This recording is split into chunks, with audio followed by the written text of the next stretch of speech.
ನಮಸ್ಕಾರ. ಆರೋಗ್ಯ ರಹಸ್ಯ ವಿಶೇಷ ಕಾರ್ಯಕ್ರಮಕ್ಕೆ ಸ್ವಾಗತ. ನಾನು ಸಿಂಚನಾ.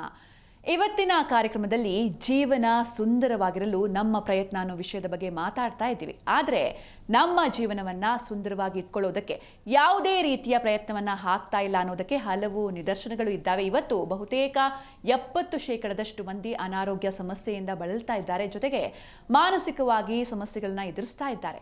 ಭಾವನಾತ್ಮಕವಾಗಿ ಸಂಬಂಧಗಳಲ್ಲಿ ಬಿರುಕು ಬಿಡ್ತಾ ಇದೆ. ಹಾಗಾಗಿ ಉತ್ತಮವಾದ ಜೀವನ ನಡೆಸೋಕೆ ನಾವು ಪ್ರಯತ್ನ ಮಾಡ್ತಾ ಇದ್ದೀವಾ, ಇದಕ್ಕೂ ಪ್ರಯತ್ನ ಹಾಕಬೇಕು ಅನ್ನೋದಾದ್ರೆ ಅದಕ್ಕೆ ಯಾವ ಮಾರ್ಗ ಇದೆ, ಇದನ್ನ ತಿಳ್ಕೊಳ್ಳೋಣ. ಈ ಕುರಿತು ತಿಳಿಸಿಕೊಡಲು ನಮ್ಮೊಂದಿಗಿದ್ದಾರೆ ಶ್ರೀಮಾನ್ ಶ್ರೀ ಪುರುಷೋತ್ತಮ್ ದೇಶಿಕ್ ಗುರೂಜಿ ಅವರು. ಬನ್ನಿ ಗುರುಗಳನ್ನ ಕಾರ್ಯಕ್ರಮಕ್ಕೆ ಸ್ವಾಗತಿಸೋಣ. ನಮಸ್ಕಾರ ಗುರುಜಿ, ಕಾರ್ಯಕ್ರಮಕ್ಕೆ ಸ್ವಾಗತ. ನಮಸ್ಕಾರ ಗುರೂಜಿ. ಎಲ್ರಿಗೂ ಕೂಡ ಆಸೆ ಇರುತ್ತೆ ನಮ್ಮ ಜೀವನ ಸುಂದರವಾಗಿರ್ಬೇಕು ಅಂತ, ಆದ್ರೆ ಸಾಧ್ಯ ಆಗ್ತಾ ಇರೋದಿಲ್ಲ. ಹೀಗಾಗಿ ಯಾವ ರೀತಿ ಪ್ರಯತ್ನವನ್ನ ಮಾಡಬೇಕು ನಾವು ಅಂತ? ಹರಿ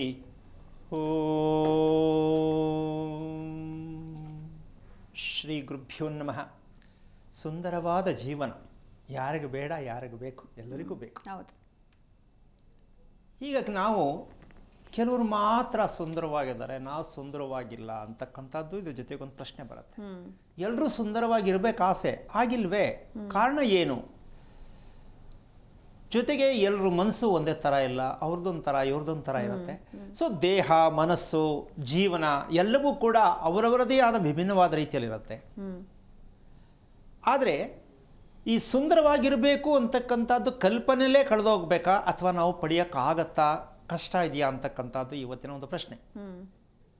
ಈ ರಹಸ್ಯಕ್ಕೆ ಕಾರಣಕರ್ತನಾಗಿರ್ತಕ್ಕಂತಹ ಶ್ರೀಮನ್ನಾರಾಯಣನ ಪಾದ ಕಮಲಗಳಿಗೆ ಕೋಟಿ ಕೋಟಿ ನಮನಗಳನ್ನ ಅರ್ಪಣೆಯನ್ನು ಮಾಡಿ, ಬದುಕು ಸುಂದರ ಪ್ರಯತ್ನ ಏನು ಮೊದಲು ಹೇಳಿ ಮುಂದಕ್ಕೆ ಹೋಗೋಣ. ಬದುಕು ಸುಂದರ, ಅದಕ್ಕೆ ಉತ್ತರ ಹೃದಯ ಸುಂದರ. ಬದುಕು ಸುಂದರಕ್ಕೆ ಹೃದಯ ಸುಂದರವಾಗಿರಬೇಕು. ಈಗ ಹೃದಯ ಸುಂದರವಾಗಿದೆ ಅಂತ ಅನ್ಕೊಂಡಿದ್ದೀವಿ, ಹೌದು ಅಲ್ವಾ? ಹೃದಯ ಸುಂದರವಾಗಿದೆ, ಕೆಲಸ ಮಾಡ್ತಾ ಇದೆ, ಕರೆಕ್ಟಾಗಿ ಅದರ ಕೆಲಸ ಮಾಡ್ತಾ ಇದೆ ಅನ್ಕೊಂಡಿದ್ದೀವಿ. ಅದು ಸುಂದರವಾಗಿದ್ದರೆ ನಿಮಗೆ ಆಸೆ ಇರಬಾರ್ದು. ಹೃದಯ ಸುಂದರವಾಗಿದೆ ಅಂತ ನಿಮಗೆ ಅರ್ಥ ಆಗಿದೆ ಅಂದರೆ ನಿಮ್ಮಲ್ಲಿ ಆಸೆ ಅನ್ನೋದೇ ಇರಬಾರ್ದು. ಈಗ ಆಸೆ ಯಾರಿಗಿಲ್ಲ? ಮಗುವಿಂದ ಹಿಡಿದು ದೊಡ್ಡೋರ್ವರೆಗೂ ಕ್ಷಣ ಕ್ಷಣಕ್ಕೂ ಒಂದೊಂದು ಆಸೆ. ಹಾಗಿದ್ಮೇಲೆ ತಿಳ್ಕೋಬೇಕು, ನಿಮ್ಮ ಹೃದಯ ಸುಂದರ ಇದೆಯಾ ಇಲ್ವಾ ನಿಮ್ಮದೇ ಡಿಸೈಡ್. ಹೌದಲ್ಲ? ಈಗ ನಾವು ಚೆನ್ನಾಗಿರಬೇಕು ಪ್ರಯತ್ನ. ಅದೇ ರೀತಿ ಒಂದು ಶಾಲೆಯಲ್ಲಿ ಇರ್ತಕ್ಕಂಥ ಒಂದು 40ರಿಂದ 60 ಮಕ್ಕಳು ಒಂದೇ ಸೆಕ್ಷನ್ಲಿ ಇರ್ತಾರೆ. ಅದರಲ್ಲಿ ಯಾವುದೋ ಒಂದು ಮಗು ರ್ಯಾಂಕ್ ಬರುತ್ತೆ, ಇನ್ನು ಮಿಕ್ಕದ ಮಕ್ಕಳೆಲ್ಲ ಪಾಪ ಜಸ್ಟ್ ಪಾಸೇ ಇಲ್ಲ, ಈ ರೀತಿ ಬರುತ್ತೆ. ಟೀಚರ್ ಒಬ್ಬರೇ ಪಾಠ ಮಾಡಿದ್ದು, ರೂಮು ಒಂದೇನೆ, ಅಲ್ವಾ? ಮತ್ತು ಇಷ್ಟು ಜನದಲ್ಲಿ ಒಬ್ಬರ ಮಾತ್ರ ಯಾಕೆ ರ್ಯಾಂಕ್ ಬರಬೇಕು, ಮಿಕ್ಕಿದವ್ರು ಯಾಕೆ ರ್ಯಾಂಕ್ ಬಂದಿಲ್ಲ? ಯಾರ್ದಿಲ್ಲ ತಪ್ಪು? ಈ ಪ್ರಶ್ನೆಗೆ ನಿಜಕ್ಕೂ ಉತ್ತರ ಸಿಕ್ಕಿದೆಯೇನಮ್ಮ? ಇಲ್ಲ, ಸಾಧ್ಯನೇ ಇಲ್ಲ. ಕಾರಣ ಹುಡುಕ್ತೀವಿ ನಾವು ಅಷ್ಟೇ. ಸೊ ಹುಡುಗನ ಮೇಲೆ ಡಿಪೆಂಡ್ ಆಗ್ತದೆ ಅಥವಾ ಹುಡುಗನ ಬುದ್ಧಿ ಮೇಲೆ ಡಿಪೆಂಡ್ ಆಗುತ್ತೆ. ಈ ರೀತಿ ಹಲವಾರು ರೀತಿ ವ್ಯಾಖ್ಯಾನಕ್ಕೆ ಹೋಗಿ ಅದು ಅಲ್ಲಿಗೆ ಕಟ್ಟಾಗತ್ತೆ. ಸೊ ಅವತ್ತಿಗೆ ಅದು ಮುಗೀತು. ನೆಕ್ಸ್ಟ್ ನಾಳೆ ಬೆಳಗ್ಗೆ ಎದ್ದರೆ ಅದೇ ಪ್ರಶ್ನೆ, ಅದೇ ಉತ್ತರ, ಅದನ್ನೇ ಹುಡ್ಕೊಂಡು ನಾವು ಬದುಕ್ತಾ ಇದ್ದೀವಿ. ಅದಕ್ಕೋಸ್ಕರವಾಗಿ ಹೃದಯ ಅಂತಕ್ಕಂಥದ್ದು ನಮ್ಮ ದೇಹದ ಅತಿ ಮುಖ್ಯವಾದ ಅಂಗ ಅಂತ ಒಪ್ಕೊಂಡಿದ್ದೀವಿ. ಹೌದಾ? ಒಂದು ವೆಹಿಕಲ್ಗೆ ಇಂಜನ್ ಇದ್ದ ಹಾಗೆ. ಹಾಗಿರಬೇಕಾದ್ರೆ ನಮ್ಮ ಹೃದಯ ಹಾಗಿದ್ರೆ ಸುಂದರವಾಗಿಲ್ಲ ಅಂದರೆ ಏನಾಗಿದೆ? ಏನಾಗಿದೆ ಅನ್ನೋದಕ್ಕೆ ಹಾಗಿದೆ. ಅತಿಯಾಗಿ ಆಸೆ ಪಡ್ತಕ್ಕಂತಹ ಮಕ್ಕಳು, ತಿನ್ನೋದ್ರಲ್ಲಿ ಪ್ರತಿಯೊಂದರಲ್ಲೂ ತುಂಬ ಆಸೆ ಪಡ್ತಾರೆ ಮಕ್ಕಳು. ಕೆಲವರು ಹಠ ಹಿಡಿತಾರೆ, ನನಗಿದೇ ಬೇಕು ಅಂತ. ಅಥವಾ ಹೆಂಡತಿನೂ ಆಗ್ಬೋದು, ಗಂಡನೂ ಆಗ್ಬೋದು. ಸೊ ಈ ಆಸೆ ಅಂತಕ್ಕಂಥದ್ದು ದುರ್ಬಲವಾದ ಮನಸ್ಸಿನಲ್ಲಿ ಆಸೆ ತುಂಬ ಜಾಸ್ತಿ ಬರುತ್ತೆ. ಬರೇ ಕನಸು ಕನಸು ಕನಸು. ಯಾವುದೇ ವಿಷಯದಲ್ಲೂ ನನಗೆ ಹೀಗೆ ಇರಬೇಕು, ನನ್ನ ತಿಂಡಿ ಇಂಥದ್ದೇ ಆಗಬೇಕು, ನನ್ನ ಮದುವೆ ಆಗಬಾರ್ದು, ಹುಡುಗ ಹಿಂಗಿರಬೇಕು, ಹುಡುಗಿ ಹೀಗಿರಬೇಕು, ಕಟ್ಟೋ ಮನೆ ಹೀಗಿರಬೇಕು, ಇದು ಆಸೆ. ಈ ಆಸೆ ಅಂತಕ್ಕಂಥದ್ದೇ ನಮ್ಮ ಹೃದಯದ ದೌರ್ಬಲ್ಯ. ಈ ಹೃದಯ ದೌರ್ಬಲ್ಯ ಅಂದರೆ ಮತ್ತೆ ಬದುಕಿದೀವಲ್ಲ ಅಂದರೆ ಇನ್ನೇನು ಮಾಡೋದು, ಹೆಂಗೋ ಬದುಕಬೇಕಲ್ಲ ಅಂತ ನಿಮ್ಮ ಬಾಯಲ್ಲೇ ಬರುತ್ತೆ. ಇನ್ನೇನು ಹುಟ್ಬಿಟ್ಟಿದೀವಲ್ಲ, ಹೆಂಗೋ ಬದುಕಬೇಕು, ಅದೇ ದುರ್ಬಲ. ಈ ದುರ್ಬಲ ಯಾಕಾಯ್ತು ನಮಗೆ, ಯಾಕೆ ಬಂತಿದು ಅಂತಕ್ಕಂಥ ವಿಚಾರಕ್ಕೆ ದೇಹದಲ್ಲಿ ಶಕ್ತಿ ಇಲ್ಲ ಅನ್ನೋದು ಕಾರಣ ಬಂದರೆ ನಮ್ಮ ದೇಹ ದೌರ್ಬಲ್ಯ ಆಗತ್ತೆ, ದುರ್ಬಲತೆ ಆಗತ್ತೆ. ದೇಹದಲ್ಲಿ ಶಕ್ತಿ ಇಲ್ಲ. ಶಕ್ತಿ ಇಲ್ಲ ಅಂದರೆ ನಿಮ್ಗೆ ಆಸೆ ಜಾಸ್ತಿ ಆಗ್ತಾ ಹೋಗುತ್ತೆ. ಸೊ ಇದು ತಿನ್ನೋ ಬದಲು ಅದು ತಿಂದರೆ ಹಿಂಗಿರುತ್ತೆ, ರುಚಿಯಾಗಿ ಹಂಗಿರುತ್ತೆ, ಹೀಗಿರುತ್ತೆ, ಆಸೆ ಅಲ್ಲಿ ಶುರುವಾಯ್ತು. ತಿನ್ನೋದಲ್ಲೂ ಆಸೆ ಶುರುವಾಯಿತು. ಆಸೆಗಾಗಿ ಹೊಟ್ಟೆ ತುಂಬಿಸ್ಕೊಂಡ್ರಿ. ಈ ರೀತಿ ಪ್ರತಿಯೊಂದು ಕೂಡ ನೀವು ಸಿಗದೇ ಇರೋದನ್ನು ಆಸೆ ಪಡ್ತಕ್ಕಂಥದ್ದು ಇದೆಯಲ್ಲ, ನಿಮ್ಮ ದೇಹದ ಮತ್ತು ಮನಸ್ಸಿನ ಒಟ್ಟು ದೌರ್ಬಲ್ಯ ಅಂತ ನೀವೇ ಡಿಸೈಡ್ ಮಾಡ್ಕೊಳ್ಳಿ. ಈಗ ನಿಜವಾಗ್ಲೂ ಇಲ್ಲಿ ಒಂದು ವಿಷಯಕ್ಕೆ ತರಬೇಕಾಗತ್ತೆ. ಈ ದೌರ್ಬಲ್ಯ ಏನಕ್ಕೆ ಬರುತ್ತೆ ಅಂತ ಮುಂದುವರೆದ ಭಾಗ ಹೇಳೋಣ. ಇಲ್ಲಿ ವಿಷಯ ಈಗ ಒಂದು ತಗೋಬೇಕಾಗತ್ತೆ. ಈ ಓಡ್ತಾ ಇರ್ತಕ್ಕಂಥ ಇವತ್ತು ಒಂದು ಪ್ರಕೃತಿಯ ಲೆಕ್ಕಾಚಾರದಲ್ಲಿ ಓಡ್ತಾ ಇರ್ತಕ್ಕಂಥ 2 ಸೆಕ್ಷನ್ ಇದೆ. ಒಂದು ಜ್ಯೋತಿಷ್ಯ, ಇನ್ನೊಂದು ಕಿತ್ತೋಗಿರೋ ವಾಸ್ತು. ಯಾಕೆ ಕಿತ್ತೋಗಿರೋ ವಾಸ್ತು ಅಂತ ಹೇಳ್ತೀನಿ ಅಂದರೆ, ಇದಕ್ಕೆ ಈಗಲಾರು ಬುದ್ಧಿ ಕಲೀಲಿ ನಮ್ಮ ಜನ. ವಾಸ್ತು ಅಂತ ಹೇಳೋ ಕಮಂಗಿಗಳಿಗಿನ್ನ ನಾವು ಇದನ್ನು ಕೇಳ್ತಿದ್ದೀವಲ್ಲ, ನಾವೆಷ್ಟು ದಡ್ರು ಅಂತ ಪ್ರತಿಯೊಬ್ಬರು ಅರ್ಥ ಮಾಡ್ಕೋಬೇಕು. ಕಿತ್ತೋಗಿರೋ ವಾಸ್ತು ಅಂದರೆ ಅರ್ಥ ಮಾಡ್ಕೋಬೇಕು. ಯಾಕೆ ಅದನ್ನು ಹೇಳ್ತೀನಿ, ಯಾಕೆ ಕಿತ್ತೋಗಿರೋ ವಾಸ್ತು ಅಂತ ನಾನು ಪದ ಬಳಸ್ತೆ ಅಂತ ಹೇಳ್ತಾನೇ ಇದ್ದೀನಿ ಪ್ರತಿದಿನ ಕೂಡ. ಯಾಕೆ ಅಂದರೆ ಯಾರು ಕೋಪದಿಂದ ಕೇಳಬೇಕು, ಏನು ಸ್ವಾಮಿ ಇಷ್ಟೊಂದು ಖಂಡಮ್ ಮಾಡ್ತೀರಾ ಅಂತ. ಅವ್ರು ನಮ್ಮ ಕೈಗೆ ಸಿಕ್ಕಬೇಕು, ಆಮೇಲೆ ಅದಕ್ಕೆ ಉತ್ತರ ಸಿಗತ್ತೆ. ಅಂದರೆ ವಿಚಾರ ಯಾಕೆ ಇದನ್ನು ಹೇಳಬೇಕಾಗತ್ತೆ ಅಂದರೆ, ಭೂಮಿಯಲ್ಲಿ ಚೆನ್ನಾಗಿರೋ ಭೂಮಿ, ಒಳ್ಳೆ ಮನೆ ಸೈಟ್ ಕಟ್ಟಬೇಕಾದ್ರೆ ಒಳ್ಳೆ ಸೈಟು ಅಂತಕ್ಕಂಥ ವಿಷಯಕ್ಕೆ ಹೋದಾಗ ಸಾಮಾನ್ಯಗೆ ಎಲ್ರಿಗೂ ಗೊತ್ತು, ಈಶಾನ್ಯದಲ್ಲಿ ಬೋರ್ ಹೊಡೆದ್ರೆ ಮನೆಗೆ ಒಳ್ಳೆಯದು, ನಂಬರ್ 1. ಈಶಾನ್ಯದಲ್ಲಿ ಸಂಪಿದ್ರೆ ಮನೆಗೆ ಒಳ್ಳೆಯದು, ಹೌದಾ? ಇದು ನಾವು ಸೃಷ್ಟಿ ಮಾಡ್ಕೋತಾ ಇರೋದು. ನಿಜವಾಗಿಯೂ ಆ ನಿವೇಶನದಲ್ಲಿ ಈಶಾನ್ಯದಲ್ಲಿ ನೀರು ಇಲ್ಲ. ಆದರೂ ನಾವೇನು ಮಾಡ್ತೀವಿ, ನೀರನ್ನು ಬರ್ಮಾಡ್ಕೋತೀವಿ. ಅಂದರೆ ಮಂಡುತನದ ಬದುಕಿದು. ಹೌದು. ಹಾಗಿದ ಮೇಲೆ ಎಲ್ಲ ನಿವೇಶನದಲ್ಲೂ ನೀರು ಈಶಾನ್ಯದಲ್ಲಿ ಇದೆಯಾ? ಪ್ರತಿಯೊಬ್ಬರು ಅರ್ಥ ಮಾಡ್ಕೊಳ್ಳಿ. ಈ ಕಿತ್ತೋಗಿರೋ ವಾಸ್ತು ಹೇಳೋರಿಗೆ ಇದು ಪ್ರಶ್ನೆ ಕೇಳಿದ್ರೆ ಓಡೋಗ್ಬಿಡ್ತಾರೆ ನಿಮ್ಮನ್ನು ಬಿಟ್ಟು. ಎಲ್ಲ ಕಟ್ಟುವ ಮನೆಗಳ ನಿವೇಶನದಲ್ಲಿ ಈಶಾನ್ಯದಲ್ಲೇ ಬೋರ್ ಬರುತ್ತಾ, ನೀರು ಬರುತ್ತಾ, ಬಂದಿರುತ್ತಾ, ಸಾಧ್ಯ ಇದೆಯಾ? ಇಲ್ಲ. ಅಂದಮೇಲೆ ವಾಸ್ತು ಯಾವ ಥರ ಹೇಳ್ತೀರಾ ನೀವು ನಂಬೋರು ಹೆಂಗೆ ನಂಬ್ತೀರಾ ಇದನ್ನು? ಆದರೆ ಶಾಸ್ತ್ರ ಯಾವುದೇ ಕಾರಣಕ್ಕೂ ವಾಸ್ತು ಶಾಸ್ತ್ರ ಆಗಿದ್ದಾಗ ತಪ್ಪಿಲ್ಲ. ಶಾಸ್ತ್ರ ಕಟ್ ಮಾಡಿದೆ, ಅದಕ್ಕೆ ವಾಸ್ತು ಅಂತ ಹೇಳ್ತಾರಲ್ಲ, ಇದು ತಪ್ಪಾಗಿರೋದು. ಅದಕ್ಕೆ ನಿಜವಾಗೂ ಹೇಳಬೇಕಾಗಿದ್ದು ವಾಸ್ತು ಶಾಸ್ತ್ರ. ಓಕೆ. ಹಾಗೆ ಜ್ಯೋತಿಷ್ಯಕ್ಕೂ ಕೂಡ ಇರ್ತಕ್ಕಂಥ ಹೆಸರು ಜ್ಞಾನ ಜ್ಯೋತಿಷ್ಯ ಅಂತ ಹೇಳಬೇಕೇ ಹೊರತು ಜ್ಯೋತಿಷ್ಯ ಇಲ್ಲ. ಜ್ಯೋತಿಷ್ಯ ಮೂಲ ಜ್ಞಾನ. ಈಗ ಈ ಜ್ಯೋತಿಷಿಗಳಿಗೆ ಏನು ಮಾಡೋಣ ಈ ಪ್ರಶ್ನೆ ಕೇಳಿದ್ರೆ ನಿಜಕ್ಕೂ ಅವ್ರ ಹತ್ರ ಉತ್ತರ ಇದೆ, ಅಪ್ರಾಣೇ ಇಲ್ಲ, ಗೊತ್ತೇ ಇಲ್ಲ. ಜ್ಯೋತಿಷ್ಯ ಅಂದರೆ ಈ ರೀತಿ ಈ ದಿನ ಈ ಮಗು ಹುಟ್ಟಿದ್ರೆ ಹಿಂಗಾಗತ್ತೆ, ಇಷ್ಟು ತಾನೇ ಕತೆ. ಹೌದು. ಇಂಥ ದಿನ ಈ ಮಗು ಹುಟ್ಟಿದ್ರೆ ಹಿಂಗಾಗತ್ತೆ, ಇದು ಜ್ಯೋತಿಷ್ಯ. ಅದು ಜ್ಯೋತಿಷ್ಯ ಅಲ್ಲ, ಅದು ಅವರ ಮ್ಯಾಜಿಕ್, ತಂತ್ರಗಾರಿಕೆ. ಹಣ ಮಾಡೋಕ್ಕೆ ಒಂದು ರೂಟ್. ಈ ದಿನ ಈ ಮಗು ಹುಟ್ಟಿದ್ರೆ ಹಿಂಗಾಗತ್ತೆ, ಈ ದಿನ ಮದುವೆ ಮಾಡ್ಕೊಂಡ್ರೆ ಹಿಂಗಾಗತ್ತೆ. ಇದು ಯಾವ ಕಾರಣಕ್ಕೂ ಜ್ಯೋತಿಷ್ಯ ಶಾಸ್ತ್ರ ಅಂತಕ್ಕಂಥದ್ದಲ್ಲ. ಇದಕ್ಕೆ ಜ್ಞಾನ ಜ್ಯೋತಿಷ್ಯ ಅಂತ ತಿಳಿದಾಗ ಮಾತ್ರ, ಜ್ಞಾನಿಗಳಾಗಿದ್ದಾಗ ಜ್ಯೋತಿಷ್ಯಕ್ಕೆ ಅವರು ಸೂಟಬಲ್ ಇರ್ತಾರೆ. ಜ್ಞಾನಿಗಳಾಗಿರಬೇಕು. ಕುಂಡಲಿಯನ್ನು ನೋಡಿ, ಡೇಟ್ ನೋಡಿ, ನಕ್ಷತ್ರ ನೋಡಿ ಹಿಂಗಾಗತ್ತೆ ಅಂತ ಹೇಳೋರು ನೀವು ಅವ್ರ ಹತ್ರ ಹೋಗಿದ್ರೆ ಅದು ಒಂದು ರೀತಿ ಕಿತ್ತೋಗಿರೋ ಶಾಸ್ತ್ರ ಆಗತ್ತೆ. ಅದಕ್ಕೆ ನಾವು ಪದ ಸೇರಿಸಬಾರ್ದು. ಅದಕ್ಕೆ ಈ ಕಡೆ ಸೈಡಲ್ಲಿ ಹೇಳ್ತಾ ಇದ್ದೀನಿ, ಅದು ಒಂದು ರೀತಿ ಕಿತ್ತೋಗಿರೋ ಶಾಸ್ತ್ರನೇ. ಒಂದು ಕಡೆ ವಾಸ್ತು ಕಿತ್ತೋಗಿದೆ, ಇನ್ನೊಂದು ಕಡೆ ಶಾಸ್ತ್ರ ಕಿತ್ತೋಗಿದೆ. ಈಗ ನಮ್ಮ ಬದುಕು ಹೆಂಗಿದು? ಅದಕ್ಕೆ ಒಂದು ಸಣ್ಣ ಉದಾಹರಣೆಯನ್ನು ಒಂದು ಚಿತ್ರದ ಮೂಲಕ ನೋಡೋಣ. ಈಶಾನ್ಯದಲ್ಲೇ ಇರಬೇಕು ಅಂತಕ್ಕಂಥ ವಿಷಯಕ್ಕೆ ಈ ಚಿತ್ರವನ್ನು ದಯವಿಟ್ಟು ಗಮನಿಸಿದಾಗ ನಿಮ್ಗೆ ಅರ್ಥ ಆಗತ್ತೆ. ಈಗ ನೋಡಮ್ಮ, ಇದು ಒಂದು ಮೈದಾನ, ಕೆಳಗಡೆ ಸೈಟ್ ಇದೆ, ಮೇಲ್ಗಡೆ ಆಕಾಶ, ನಕ್ಷತ್ರ, ಗ್ರಹ ಪ್ರತಿಯೊಂದು ಇದೆ, ಹೌದಾ? ಈಗ ಈ ನಿವೇಶನವನ್ನು ನೋಡಿದ್ರೆ ಎಲ್ಲ ಕಡೆನೂ ಉತ್ತ ಮೇಲಕ್ಕೆ ಏರಿದೆ. ಇದರ ಅರ್ಥ ಏನಮ್ಮ? ಭೂಮಿಯಲ್ಲಿ ಉತ್ತ ಮೇಲ್ ಬಂದಿದೆ ಅಂದ್ರೆ ಅರ್ಥ ಏನೇನೋ ಹೇಳೋಕ್ಕಾಗತ್ತಾ? ಅಲ್ಲಿ ನಾಗನ ಸಂಚಾರ ಇದೆ ಅಂತ ಅಲ್ಲ, ಅದಾಮೇಲೆ ವಿಷಯ. ಇದೇ ಜ್ಯೋತಿಷಿ ಶಾಸ್ತ್ರ ಆಗಿರೋದು.